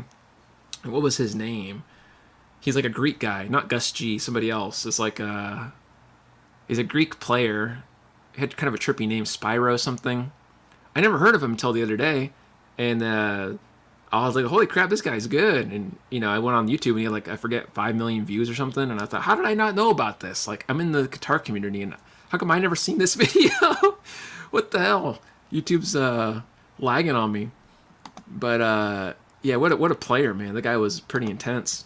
The stuff that people do nowadays, the modern stuff, it just really is just something else. I don't even know where to begin. I'm just like, I can't even understand it really. Let's see. Guess how I feel. Oh my goodness. Good question, man. Do you have a favorite guitar plugin or pedal? I don't have a favorite plugin. I don't like plugins, to be honest. I can never get them to sound good. I've tried the Gojira one, and I've tried the Abasi one from Neural DSP, and they have some cool settings, but the distortion always sounds thin to me. All multi-effect pedals sound thin to me too, so it's like I can't win. My favorite would be like an orange amp. I love orange amps a lot. I just don't get to use them that much anymore, mainly because my neighbors. I got new neighbors that are a little finicky on sounds, so I just can't mic it up like I used to. But as far as pedals go, the Lacato Tank G sounds alright, but I think I'm liking this flat synth a little bit more. Somebody recommended Nux to me recently. I might check out the Nux multi-effect pedal next for you guys, because I guess it's apparently related to Flatsons somehow. Flatsons is like a sub-company of Nux. So anyways, as far as like pedals go besides multi-effect processors, I think that tube screamers are great.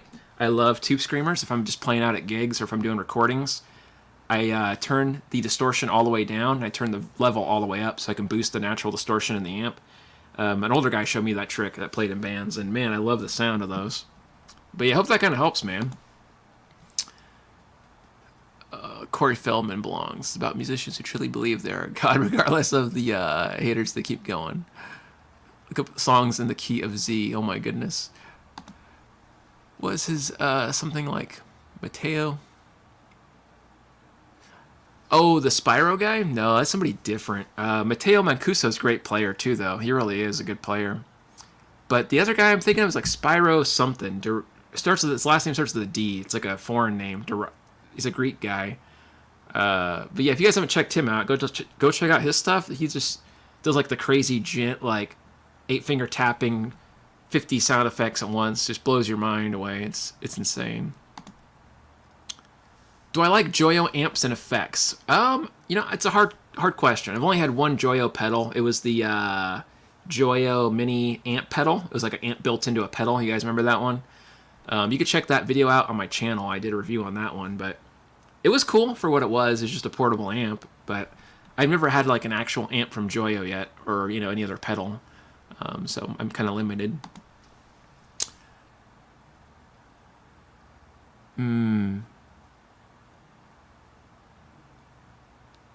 Yeah, you could definitely use the Boss Katana for that. You can go direct out, which is what I used it for in the past.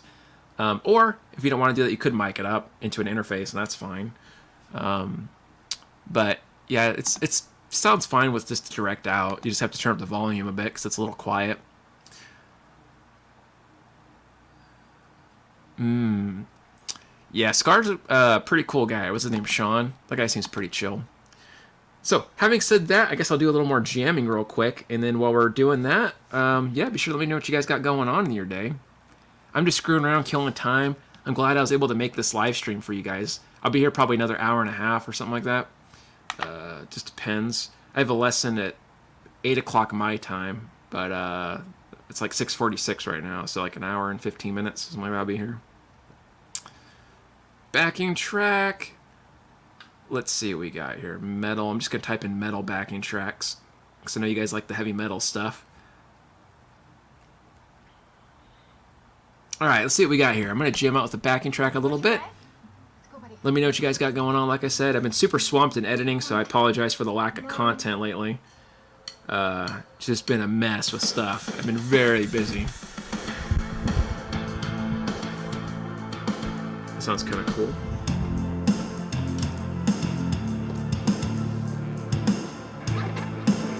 Turn this up just a hair.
Sounds kind of cool in that setting. I gotta retune, by the way. I just realized I didn't tune earlier on this thing. Let me turn this down and give it a quick old snark job.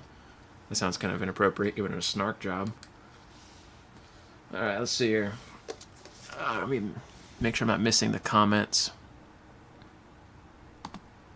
You love that tone. Heck yeah, man. I'm glad you like that. That's the Flatson's KM F1 multi-effect processing unit. Heck yeah. Pretty cool sounding. It's not bad.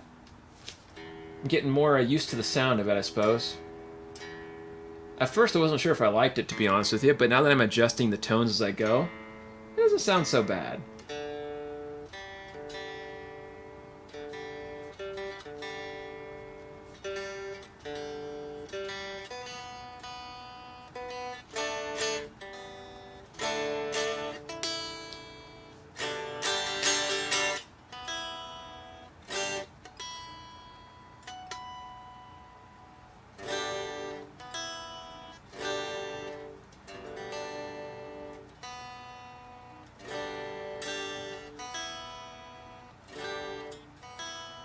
It says it's tuned, but it doesn't sound tuned.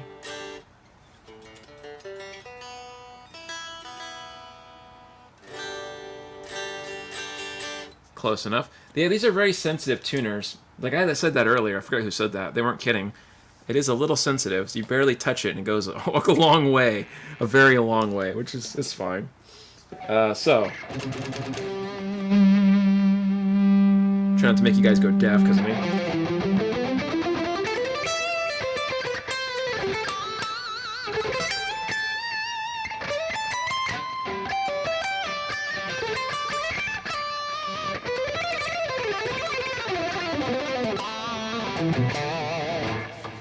Sounds alright. Let's see here. That's a good question. I don't know how to answer that one. I guess whatever sounds good. That's what I would say. Geikers. Yeah, they hit me up, actually, that company.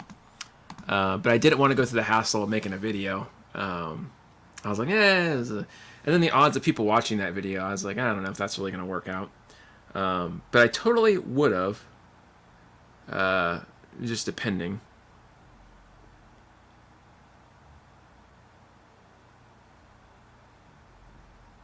Okay, put that there. All right, what are we missing here?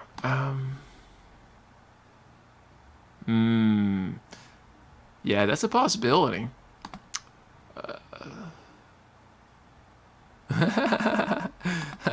Heck yeah. Yeah, these are the same strings that came on it. I have not changed these strings. I don't know what strings Fesley uses, to be honest with you. I don't know the brand or anything. They might just be like a Chinese random brand they use. But they play fine. They're a little bit awkward on the fingers, but yeah, they play pretty decent. They sound all right.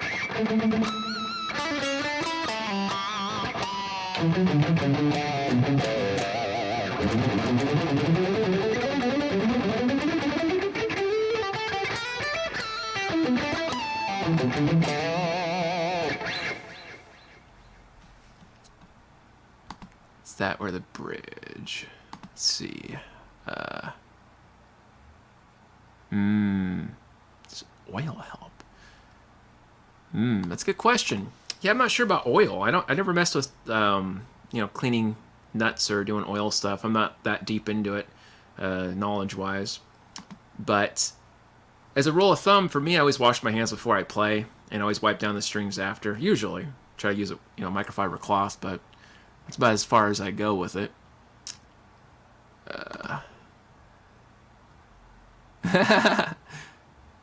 Lube the nut. Yeah, I've never once in my life lubed a nut. I gotta be honest with you guys. I've never done that. I don't know. I'm a pretty simple guy. However the guitar plays, however it comes set up, or whatever strings are on it, I'm cool with it. I don't really care for all the maintenance stuff too much, as long as I take care of the strings and wipe it down and everything. And it's the basic maintenance stuff. Like I said, I don't go too deep into anything. Unless, of course, it needs work, then I could do minimal work. I think the most work I ever had to do was shim a neck, and that was annoying because I didn't really have a lot of experience doing that. And I had to keep messaging Richard, the bald shredder, and I was like, am I doing this right? I was like, is this shimmed correctly? And he was like, yeah, it looks good. And I'm like, okay. It was like rocket science. But anyways, having said that, let's go and do some more jamming here. Fat Crunchy Rock. Let's try this one out. It's also partially just my playing, too. My playing's a little sloppy today, so bear with me.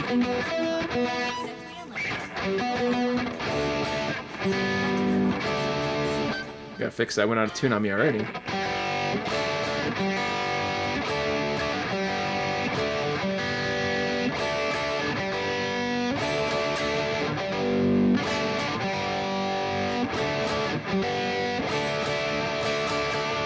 There's a nice middle ground.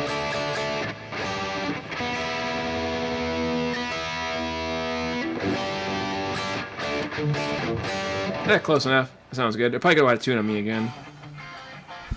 Alright, here we go, guys. We're going to jam this one.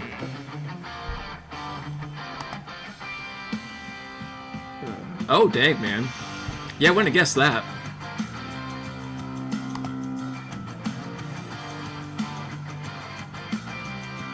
Heck yeah, dude. I'm down to check it out for sure. I'll definitely check out your channel after this stream. See Sub-Zero 6 strings. I'll make sure I remember that. Alright, see if this is a good one to jam with.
That's like an old school classic rock kind of tune, I guess. Huh? That sounds kind of cool.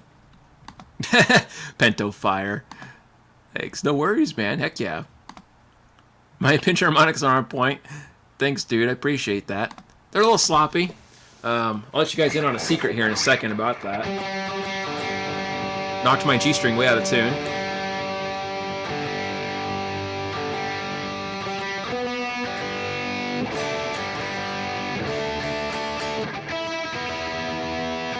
I knocked all the strings out of tune, apparently. That was quick.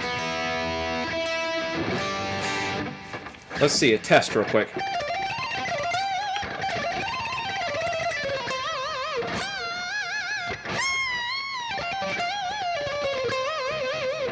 Okay, let's see if it's out of tune again.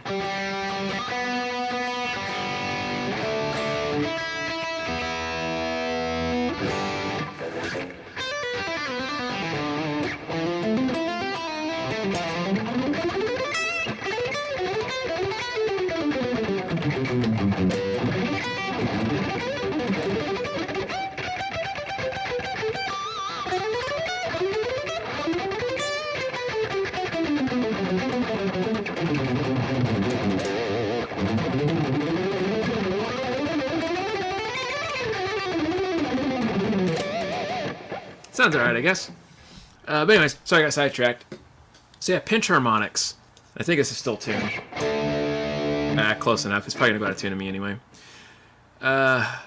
So basically, whenever I do pinch harmonics, I either do one of two things. I either use the thumb technique, or I do the finger technique. So if I'm not, using the thumb action.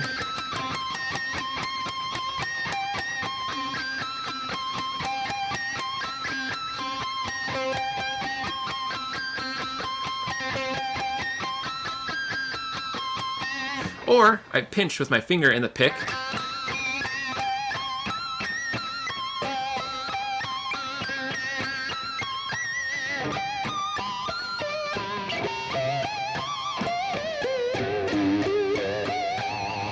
Alright, so that's two different ways to do pinch harmonics. Random fact for the day. Let me go ahead and see the chat here. It seems like you should not bend a note. That's funny, man. Yeah, apparently it's not a fan of me bending. Stretching would help. Yeah, I don't know if stretching's going to help, to be honest, on this one. Because I've had this guitar probably 2 weeks or a week and a half. And I beat the crap out of these strings already quite a bit by bending the hell out of them. I've definitely done that whole...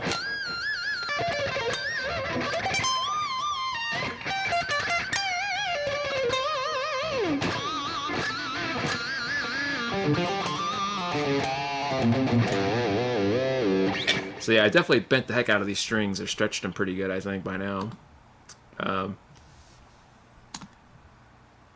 Let's see, cheap strings, maybe windings catching. Maybe. I think they're just a little loose up here, even. I think that's the problem. Because when you tune the guitar, it doesn't take a lot of movement, and then it gets loose again right away.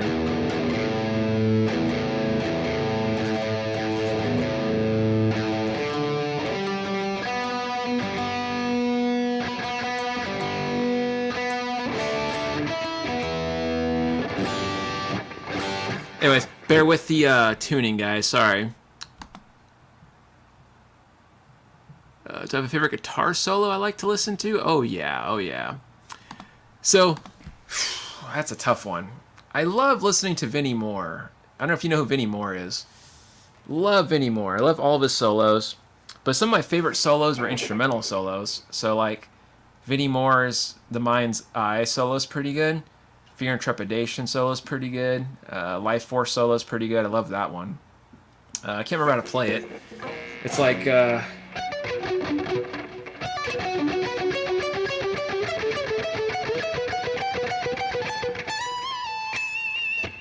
then it does like...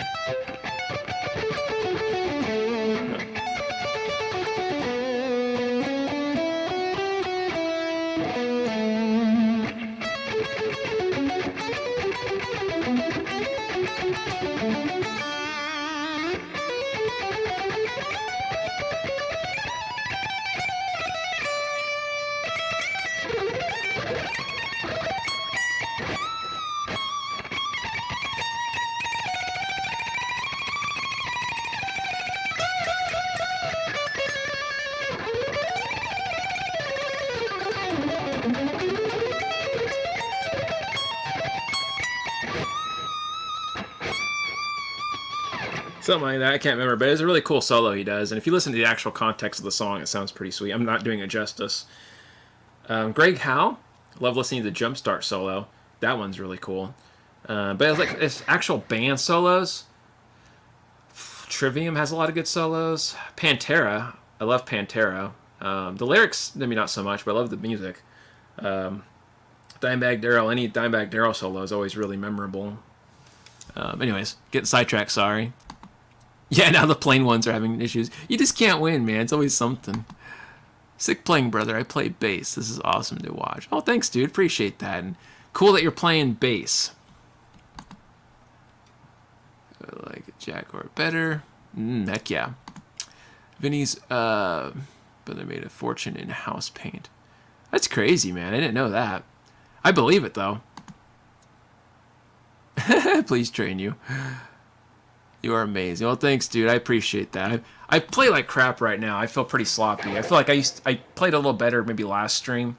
I think I blame that on the fact that like the whole week I've just been editing. I do lessons, occasionally still, but mainly just spending most of my time editing stuff. So my chops aren't really up to speed this week. So forgive me. It's a little sloppy, guys, but I do appreciate that. I'm glad you guys like it. Let's see, Benjamin Moore. Oh, okay. Your jokes are too old for this crowd. That's funny, man. Yeah, I'm not sure. I missed the joke. It went over my head, man. I'm kind of blonde sometimes, so. Having said that, let's do some more jamming, I suppose. Unless you guys have any questions about anything in particular, or you have something you want me to play over. I'm just going to keep on rocking, and we'll keep the good stuff going here. Backing tracks, and let's see if we knock the guitar out of tune again. See what we can do. We'll get it going. Raw emotional ballad. That sounds cool. Raw and emotional. That's my song with my lyrics. These commercials. I get so many commercials of the same thing. Let's see. Can I jam to Stairway to Heaven? Not with the backing track, I don't think, because that'll be a copyright issue. At least I think it would be. I'm not sure if backing tracks are... Well, it's the same thing as a song, so it probably is copyrighted, I'm guessing. But plain backing tracks I can jam with.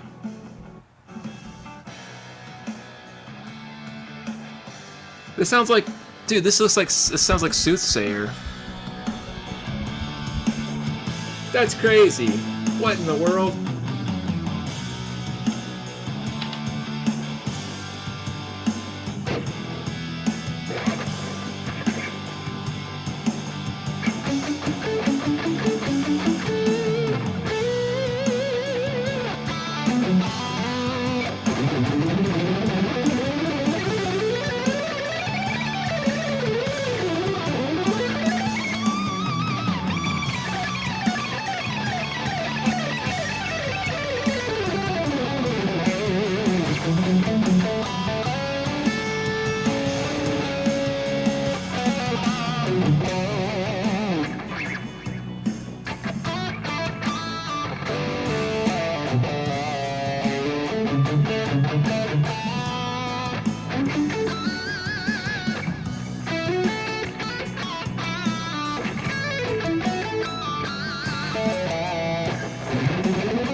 That's by Michelangelo Badio.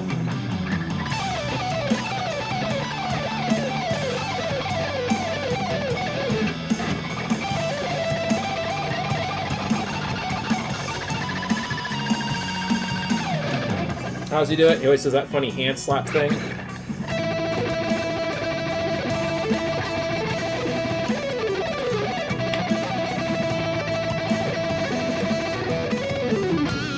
Something like that. I don't know.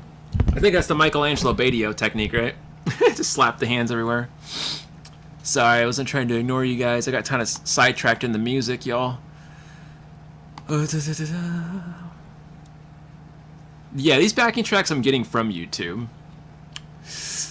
Let's see here. Is it Soothsayer? Doesn't it sound like Soothsayer? I'm glad I'm not the only one that thinks that. It's not Soothsayer. They call this one Raw Emotional Ballad in B minor, which they should just call it Soothsayer because that's what it sounds like, right? Yeah, or close to it. It sounds identical. Who would you rather see live, Whitechapel or Job for a Cowboy? Definitely not Job for a Cowboy again. If I had to pick between the two, I guess Whitechapel. That's funny, man. Yeah, we need to get to figure out the bottom of this, right? It gets so confusing. I get the key to the Lamborghini. That's funny. Exercises to practice fast alternate picking that use all 6 strings. Sure, definitely, man. We can show you something like that. Oh, that's alright, man. Nothing wrong with that. Heck yeah.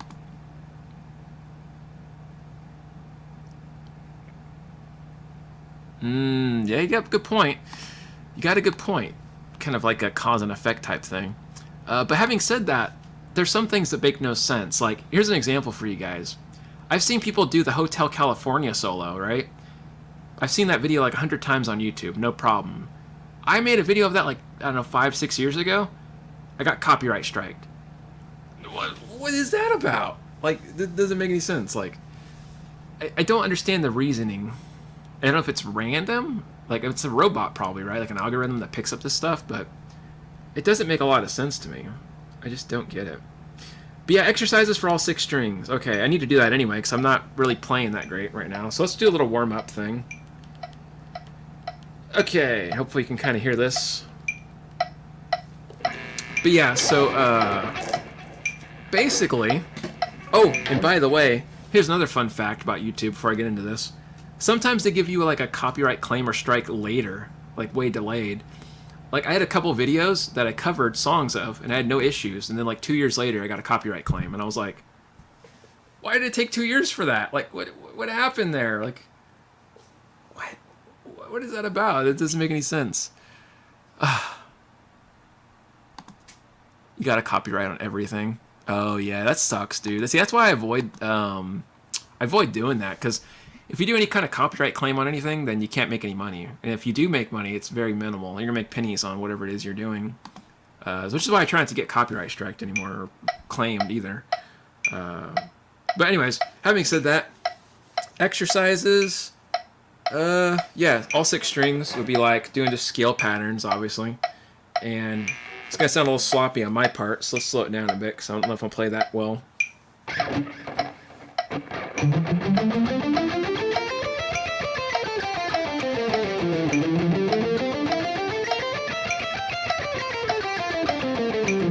So you can do the boring scale exercises.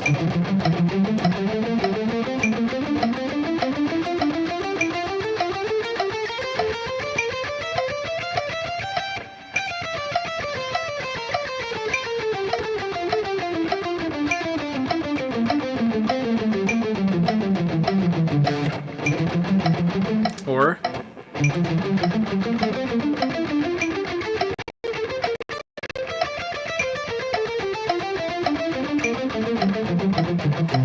you do stuff like that. You can play like, you know, fifths, that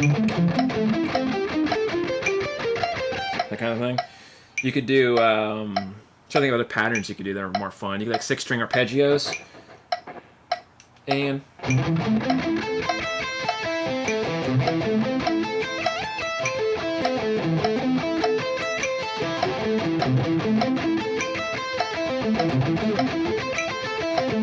so I'm alternate picking that. You could sweep it, but like, you know, you could also pick that.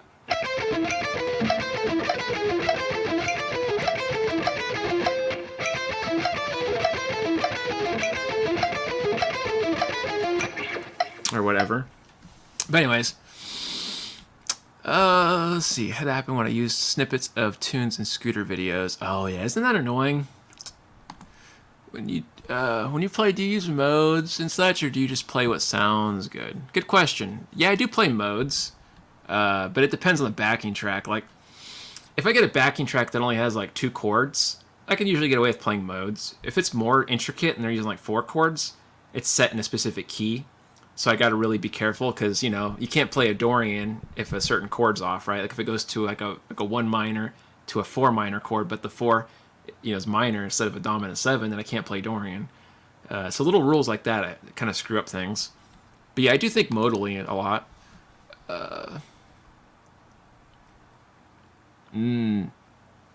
Yeah, I get what you're saying on that one. Let's see, I have a question. If I play Christmas music on the radio in the back of a video, but I play that it's in the radio, I do not own this, will YouTube still be a PP? Yeah, probably.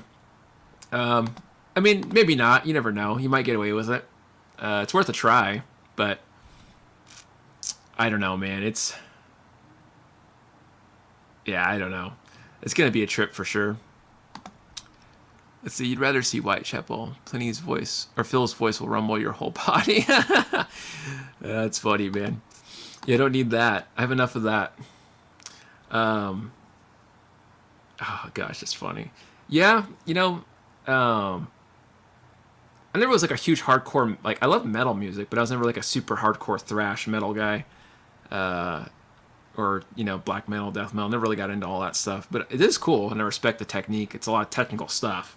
I have a buddy that plays in a band called like something Devourment, like Embryonic Devourment or something. He has some funny name of a band. He plays really crazy intricate stuff, like just really fast picking and tremolo lines and tap lines and chugs and little scrapey sounds, and it sounds cool, but it's a bit stressful. I'm like, oh man, that sounds like a lot going on. Oh, but sidetrack, sorry. Another thing you could do when you're playing like these scale patterns is you can kind of combine them with different timings. So like instead of just doing scales normal, do them like this.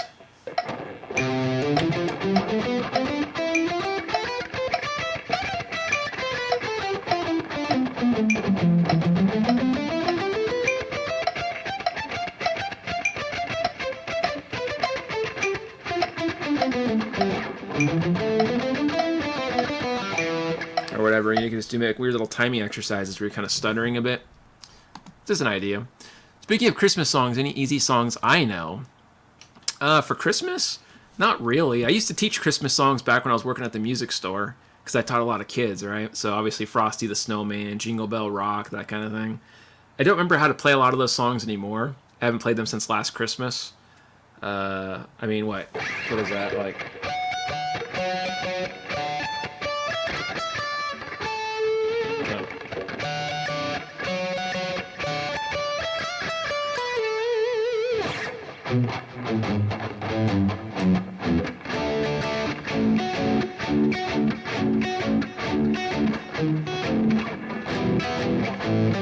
Okay, it's really simple. It's just like a bunch of basic open chords. But Jingle Bell Rock's pretty easy, I think. What's that one song called?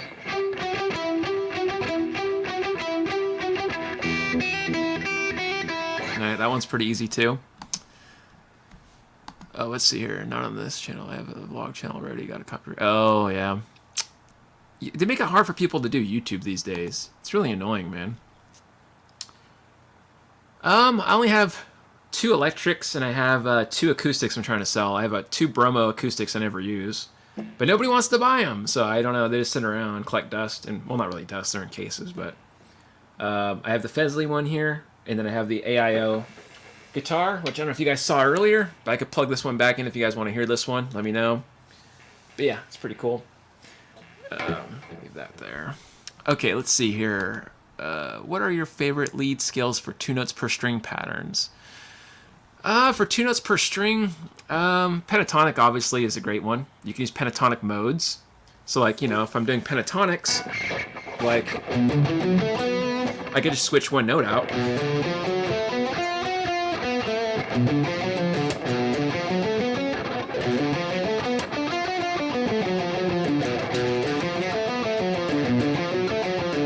Or I could do something like,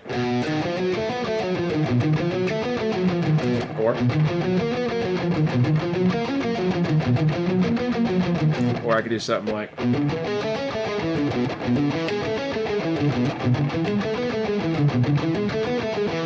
or I could do Mixolydian type vibing, like,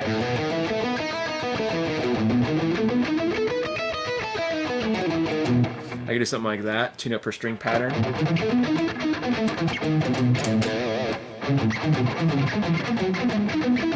You could do double stops, you know. Another one is like doing the Iwayoto scale or the Hirojoshi scale. Both those are really good. They're both different. They sound similar. Like if you did the... right, that kind of thing. Which I used in my new solo, by the way, in my song. I don't know if you guys heard. I did that in the end of the solo and the song I just did this morning, actually, when I uploaded that video. But anyways, so there's some different stuff to talk about. Carol the Bells. How dare they copyright me? I said it was a Journey song. That's funny. You just can't win, dude. Love to hear the AIO. Okay, we'll go ahead and plug the AIO in here. Why not? Danny Elfman scale. That's cool. Sounds cool. Thanks, man.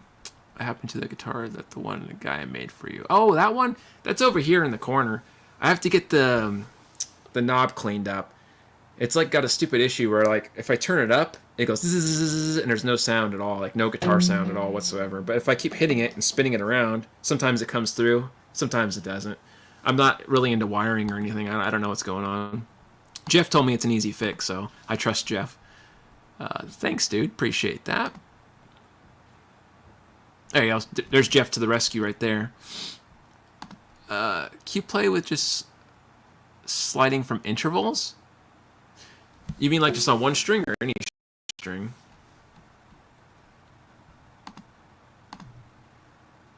Dude, you could totally do Jingle Bells. That I could get. You can get the. Okay, let me just put it like this. You're gonna learn Jingle Bells in probably like 2 weeks. Okay, I don't know how well you play or how long you've been playing for, but I guarantee you could do it in like 2 weeks. I could get you playing it probably in 1 week. Let's see, like one string. Yeah, I guess you could do that. It's just not very convenient.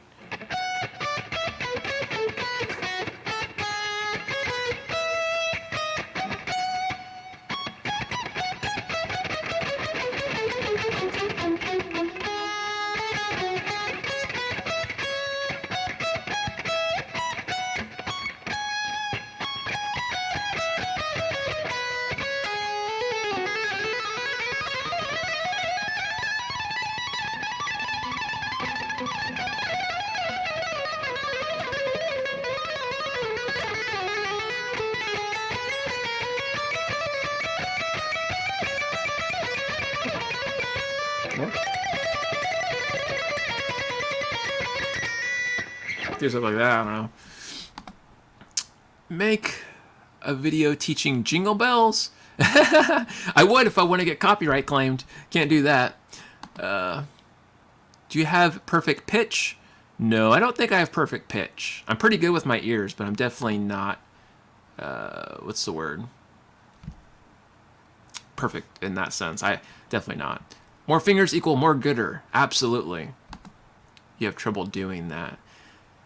Yeah, it just takes time, man, you know? Like, example, if you learn all your scale patterns, right? This is the problem. I'm getting sidetracked, sorry. But, okay, you got 7 positions of your major scale, right? So, like, let's say in G, you know, G major, shape 1. G major, shape 2. Shape 3. Shape 4, etc. And you get the idea, it just keeps going. But the problem is people only learn the scale shapes in that order. And what I teach people usually is to learn the scales ascending up in like 2-string patterns. So like if you're playing on just the 2 strings on the bottom, right, like we were talking about.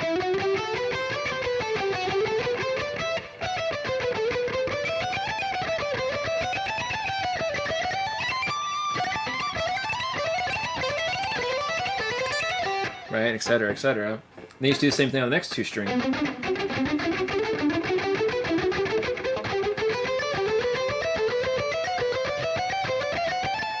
Next 2 strings, and just memorize the whole shapes in different locations. Then you can start sliding around with them, right? Like,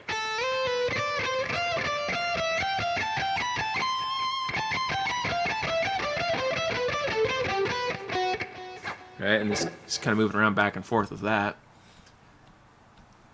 Where am I at here? It isn't public domain. I don't think so. I don't think so. Is it really public domain? Oh my goodness. If I suddenly disappear, it was nice talking to you. You too, man. Definitely. No worries. 2 strings, would that be considered a mode? Modes can be on 1 string. It doesn't matter if it's 1 or 2. It could be like, you know, if you're playing intervals, that's all modes are. It's just a major scale with altered intervals. So like if I wanted a major scale with like a raised 4th degree, and let's say I want E major, 1, 2, 3, 4, but raise the 4th degree.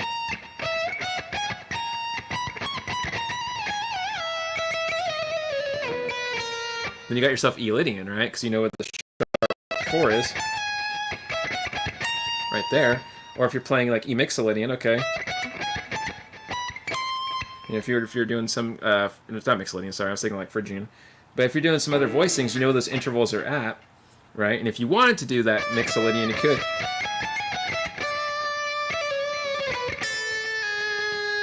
You could do, you know, Dorian if you wanted to.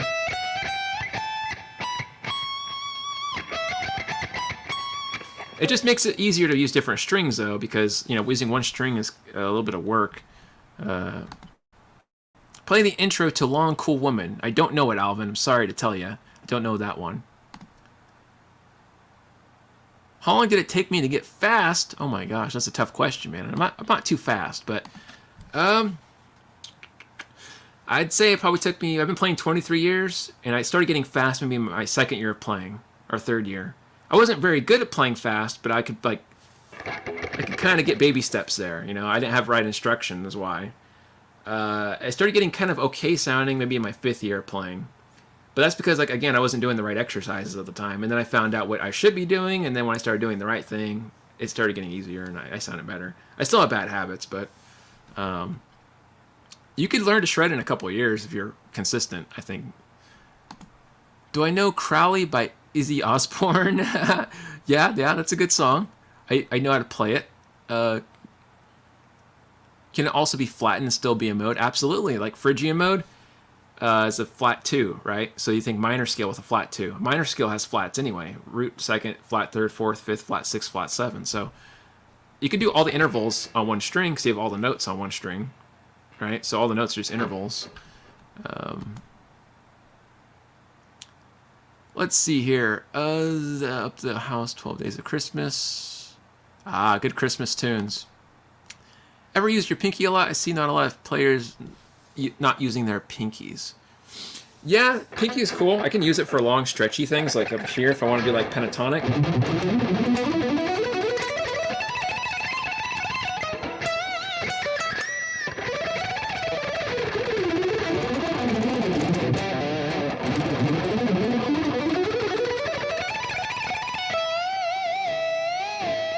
Right? If we're doing like power chords like this with like the add 9.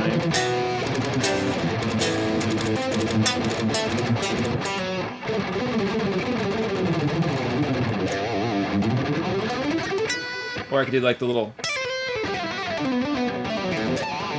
that kind of thing.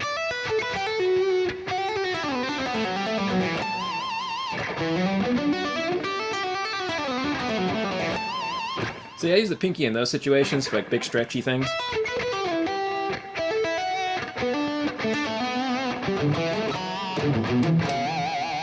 Only because I have long fingers, so I don't use it that often.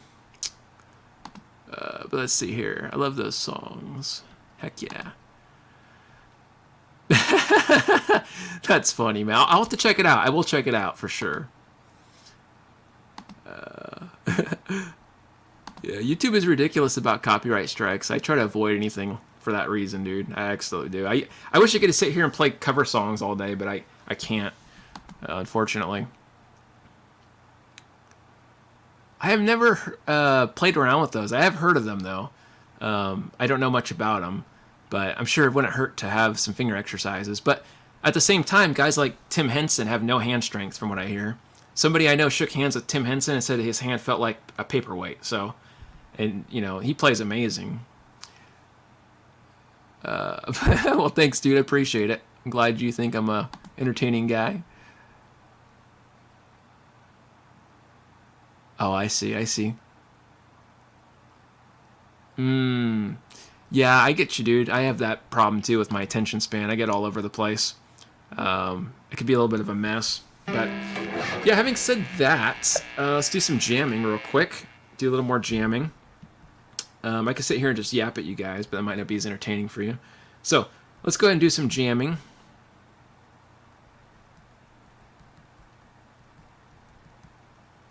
And let's see what we got here.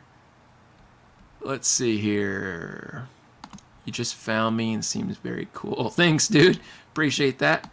I'm just a random dorky guy that likes to chit-chat and make videos and hang out with you guys. That's all I do. Nothing too fancy. Commercials? No, not TikTok. I get these like 50 TikTok ads a day because I don't have TikTok. I mean, I used to try uploading on there, but I just have no time. Now they want me back. They're like, come back, Lester. We want you. Okay, so it's like an emotional jam.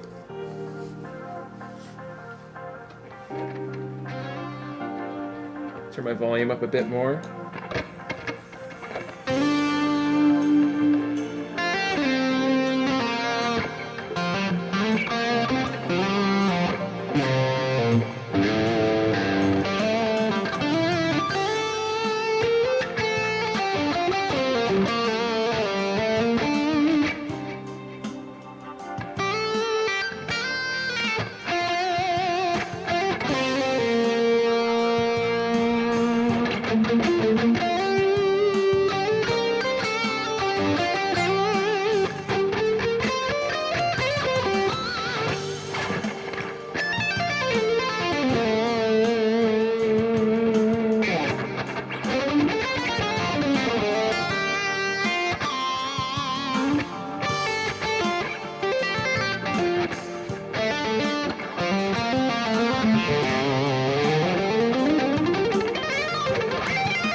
Bunch of ransense, bunch of random nonsense, and ram sense, and everything else. Oh man, Tim Henson just got roasted. Oh my goodness. Oh dang, you're a drummer. That's okay, dude. You don't need to shred like me. Shredding is kind of overrated anyway, to be honest with you. Heck, it's not my thing, right? I just like playing it because it's something for me to do, and I just kind of got used to doing it. But I respect more the melodic playing than I do to shred playing these days. Polyphia is crap. Oh man, yeah. You know, I disagree a little bit. Like I think Polyphia, they have a lot of talent. It's not my style of music. Like I agree with you on that. Like I don't like Polyphia that much. Like I don't want to sit there and listen to them. But they play stuff I can't play, so I gotta give them props for that. Hey, what's going on, Rich? Thanks for joining, my friend. Good to see you. Man, he's a talent. Super nice dude. Thanks, man. Looks like active pickups. You know, these are not active, surprisingly. They look like it, though, don't they? They really do look like it. They look like EMGs or something, but these are just basic passive pickups. I'll show you guys. There's no battery port there. And this is with the Fesley, what is this called? The FL350. FLP350. I always say it wrong. I can't even talk right. You guys wanted to see the AIO, so I can go ahead and pull that back out. Let me just turn my volume off. I'll probably be here another half an hour, and then I'll head out. Like I said, I got a lesson in about 30 minutes or so. Actually, let me check my Skype, because this dude goes on Skype to do lessons with me, but I do them on Google Meet usually. Let's see. He sends me messages through here if he has to cancel. I better make sure if I log off too soon. Let me see. While it's doing that, I'm going to go ahead and open this back over and jam it. Let's see. Ah, oh, heavy AIO. Oh, man. Definitely a leg sore right there. Yeah, not bad.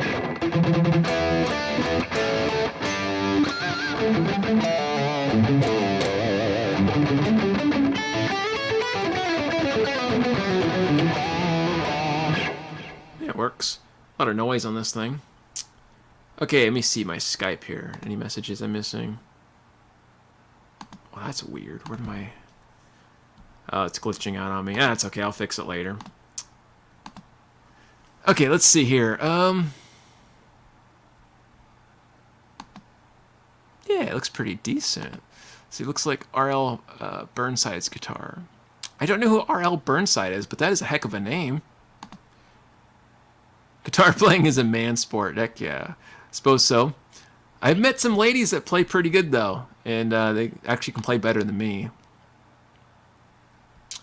Yeah. I've seen, what is that one girl's name? Not Tina S. There's a different girl that's similar. What's that one girl's name? She's like Tina S, but she's not Tina S, if that makes any sense. She's another young girl that shreds and does all that crazy, like, tappy stuff. What was her name? It's gonna bug me now. I'm gonna have to go on Instagram later. I think I follow her, but yeah, she plays way better than I do. 10-pounder Les Paul. Oh yeah, you gotta love that. Good old 10-pounder, man. Let's play some metal, man. Heck yeah.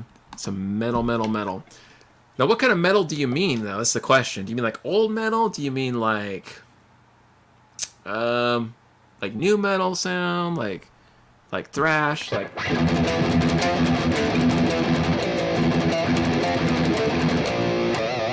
that kind of like Metallica sound? Or do you mean like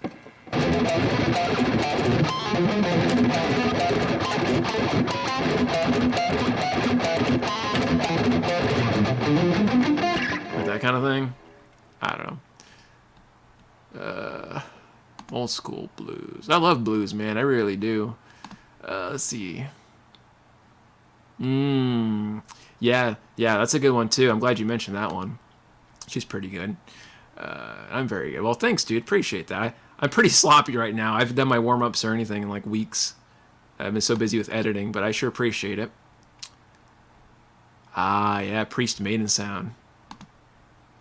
80s, okay. Yeah, 80s could be a lot of stuff. Let's see here. Let me grab this thing real quick, because I want to do some tapping, and sometimes when I double tap, I get too much noise, because I suck at tapping sometimes, as I mentioned once before on this stream. Okay, let's see here. Now I can do my double taps.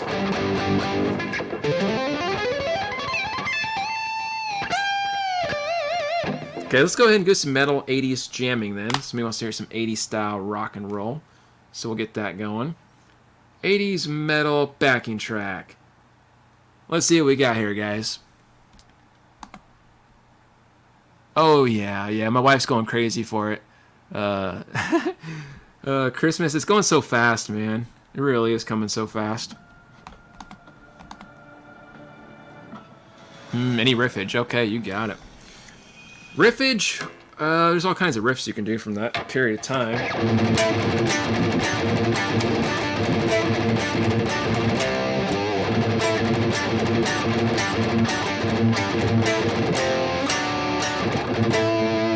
Like that. It's almost like a ripoff of Bark at the Moon.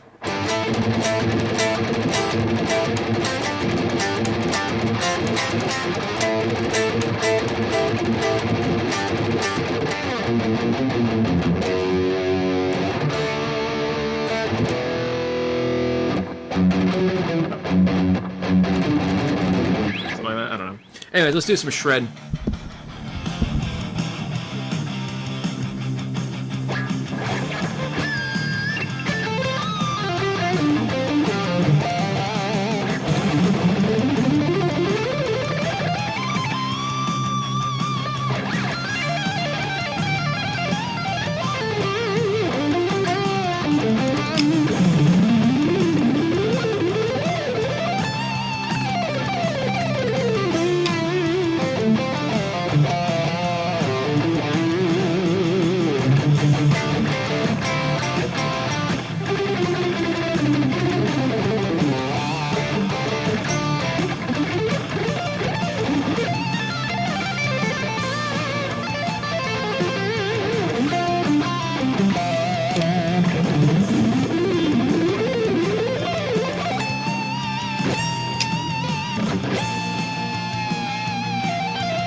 All right, there you go. There's the GM. Okay, let's see here. I'll be here another 20 minutes or so. Getting a new guitar tomorrow. Oh my goodness, that sounds killer, man. Maybe a metal drum track. Ah, sounding great, Lester. Thanks, dude. NGDs are the best days. Can you do Nimbus? Oh yeah, good thinking, man. I could do that. Tyler wants me to play my original song, Nimbus, so I can show you guys that if you like. Oh, yeah. I love Jakey Lee. Heck yeah. I'm glad it sounds like that with that pinky stretch. Nothing wrong with that, dude. Nothing wrong with that. Heck, whatever works. Just like this guy says here. Alvin knows what's up. Whatever helps you learn. I agree with that statement fully. All right, let me go ahead and pull up Nimbus. Tyler wants to hear that real quick. I think I remember how to play that song. I just played it recently, right? Alright, let's see here. I'm just screwing around, by the way, if you guys are wondering what I'm doing. Where's my Google Drive at? I always scroll past Google Drive. That's where I keep my Nimbus stuff. Oh, wait. Is this it? Where did I find it last time is the question. Hold on a second, guys. I gotta pull up my Google Drive. I think it's in here, maybe. Oh, I thought I had it saved. Oh, there it is. Saved to my home screen. I'm gonna save it now to my home screen. Alright, I'm just gonna pull up Nimbus. This is an original one. What's the most prestigious guitar you've ever owned? Oh, thanks, dude. Appreciate that. Prestigious? I had a Charvel DK24 once. It was like an $800 guitar. I bought it for like $550 used on Reverb. But I ended up selling it like a couple of years back because I was kind of broke and hitting hard times. So, it is what it is. It doesn't play that amazing, but... Alright, let's see. Nimbus. Maybe check the volume of Nimbus real quick. Because I don't remember how that sounds volume-wise. I'm going to make sure I'm not too loud and not under loud.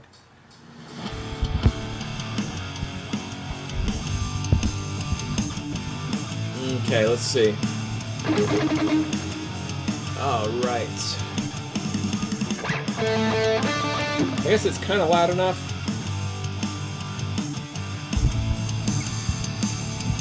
Do that. Okay, let's go ahead and do this again.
Cool, yeah, it's kind of screwed that up a little bit. couldn't remember how to play half of that.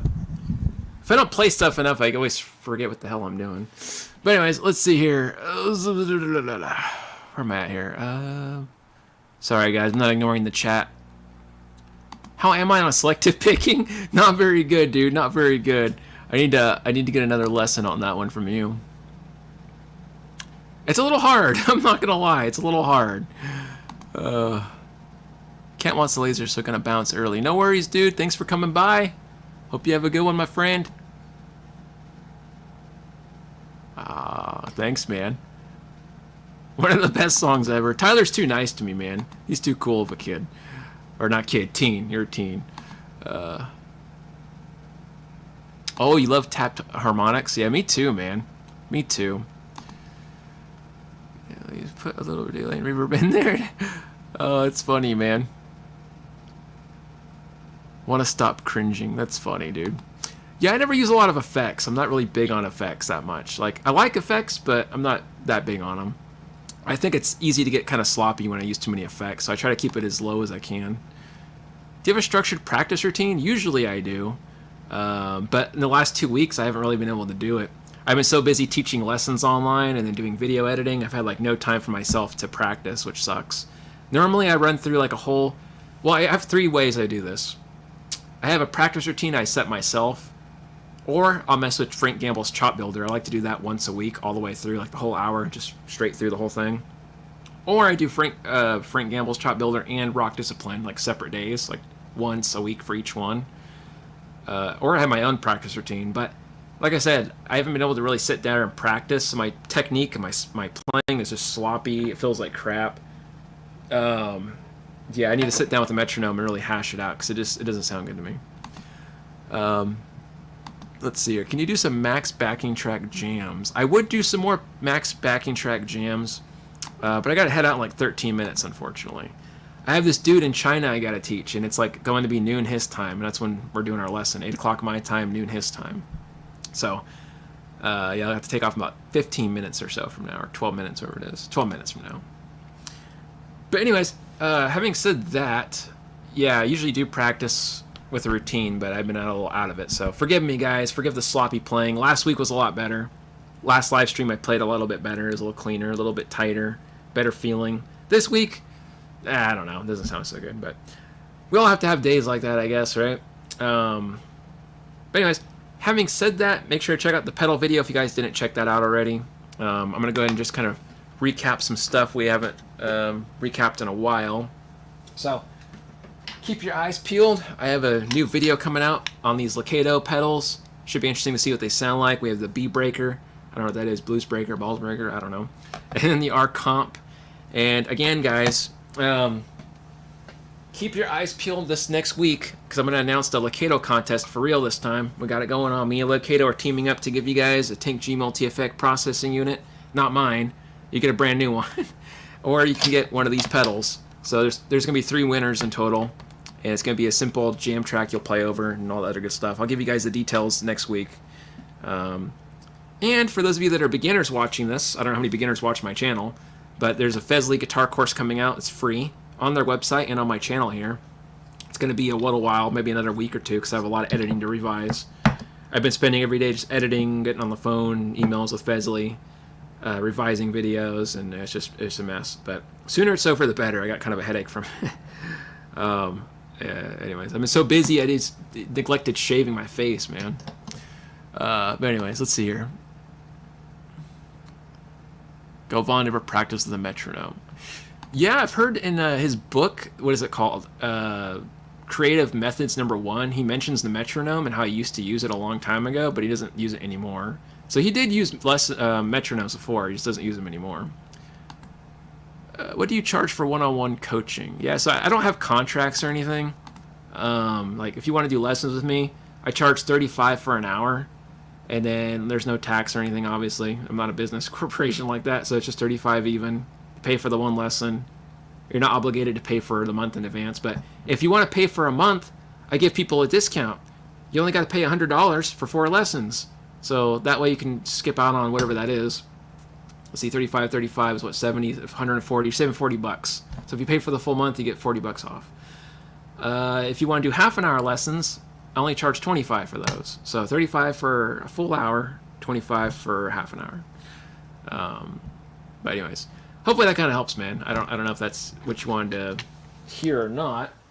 Prices nowadays are steep everywhere. I know this kind of sucks, but I try to keep it fair and competitive. You know, with most places. I don't know what country you're in, or you know what you normally would have to pay for lessons in your country, but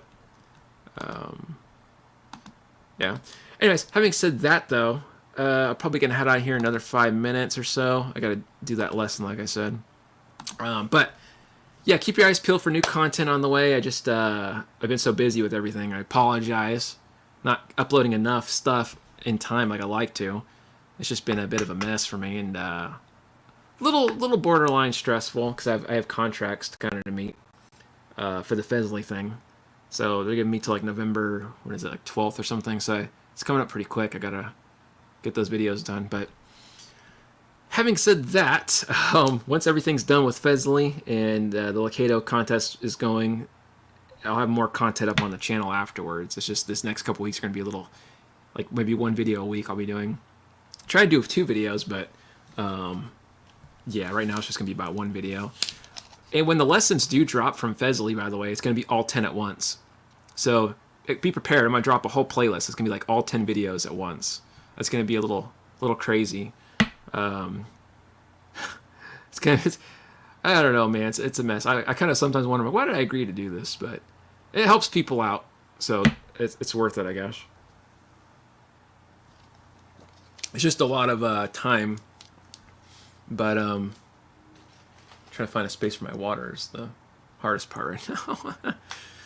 But subscribe. Thanks, dude. Appreciate that. Detroit. Oh man, heck yeah, Detroit. I've never been there. I've heard it's pretty rough, man. Can you do Hollow Eyes? I would like to. I would like to do Hollow Eyes, but I have to head out of here in a couple minutes, so I probably won't be able to, unfortunately. But next live stream, I will do some more original songs for you, Tyler, because I know you're my one fan, my one music fan. Which, by the way, you guys, I do have my songs on Spotify. So if you don't want to watch the videos to free find the music, you can just go to my Spotify, and everything that was on my YouTube is on Spotify for my songs. So makes it convenient for you guys, or Amazon, wherever you guys like to listen to them. What is this here? What do I think about Stephen Toronto? Do you mean the guy that does the crazy like shred stuff with the metronome and does like the crazy pinky stretches like this? Goes that guy? If it's the same guy I'm thinking it is, that guy's freaking amazing. He's a whole nother level, man. I only found out about him through Rick Graham. Rick Graham shared a video of his and said that he was like an incredible guitar player. So I had to watch it because I love Rick Graham, and that just blew my mind. I was like, what am I watching? I was like, that's my impression of that guy.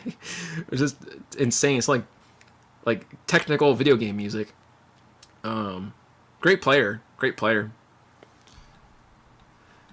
Let's see here. Oh, what's up, Clutch? Good to see you. I'm gonna be heading out here in a couple minutes, but it was good catching you. Let's see. Yeah, he's crazy, dude. Might be. I'm not really sure, to be honest with you. Yeah. But anyways, that's it for this live stream, guys. Again, thank you so much for joining. Always appreciate you guys coming and hanging out with me and talking nonsense and all that other good stuff. Feel free to send me emails if you guys have anything you want to talk about, or just shoot me a message. You're always welcome to do that in case I don't see your comments. Other than that, I will see you guys in the next video I upload, probably this week coming up, like on a Monday or Tuesday or something. But yeah, again, thanks so much for watching this live stream with me and just hanging out and listening to me do some crappy playing. Hope it was entertaining for you guys. I hope you have a fantastic rest of your weekend out there, and you guys stay safe, and you have a good time, whatever it is you guys like to do, eating at Olive Garden or hanging out at home or watching your Chihuahua like I'm going to be doing. But yeah, cool. Thanks again, guys. I appreciate everything, and I hope you guys have a fantastic rest of your weekend, guys.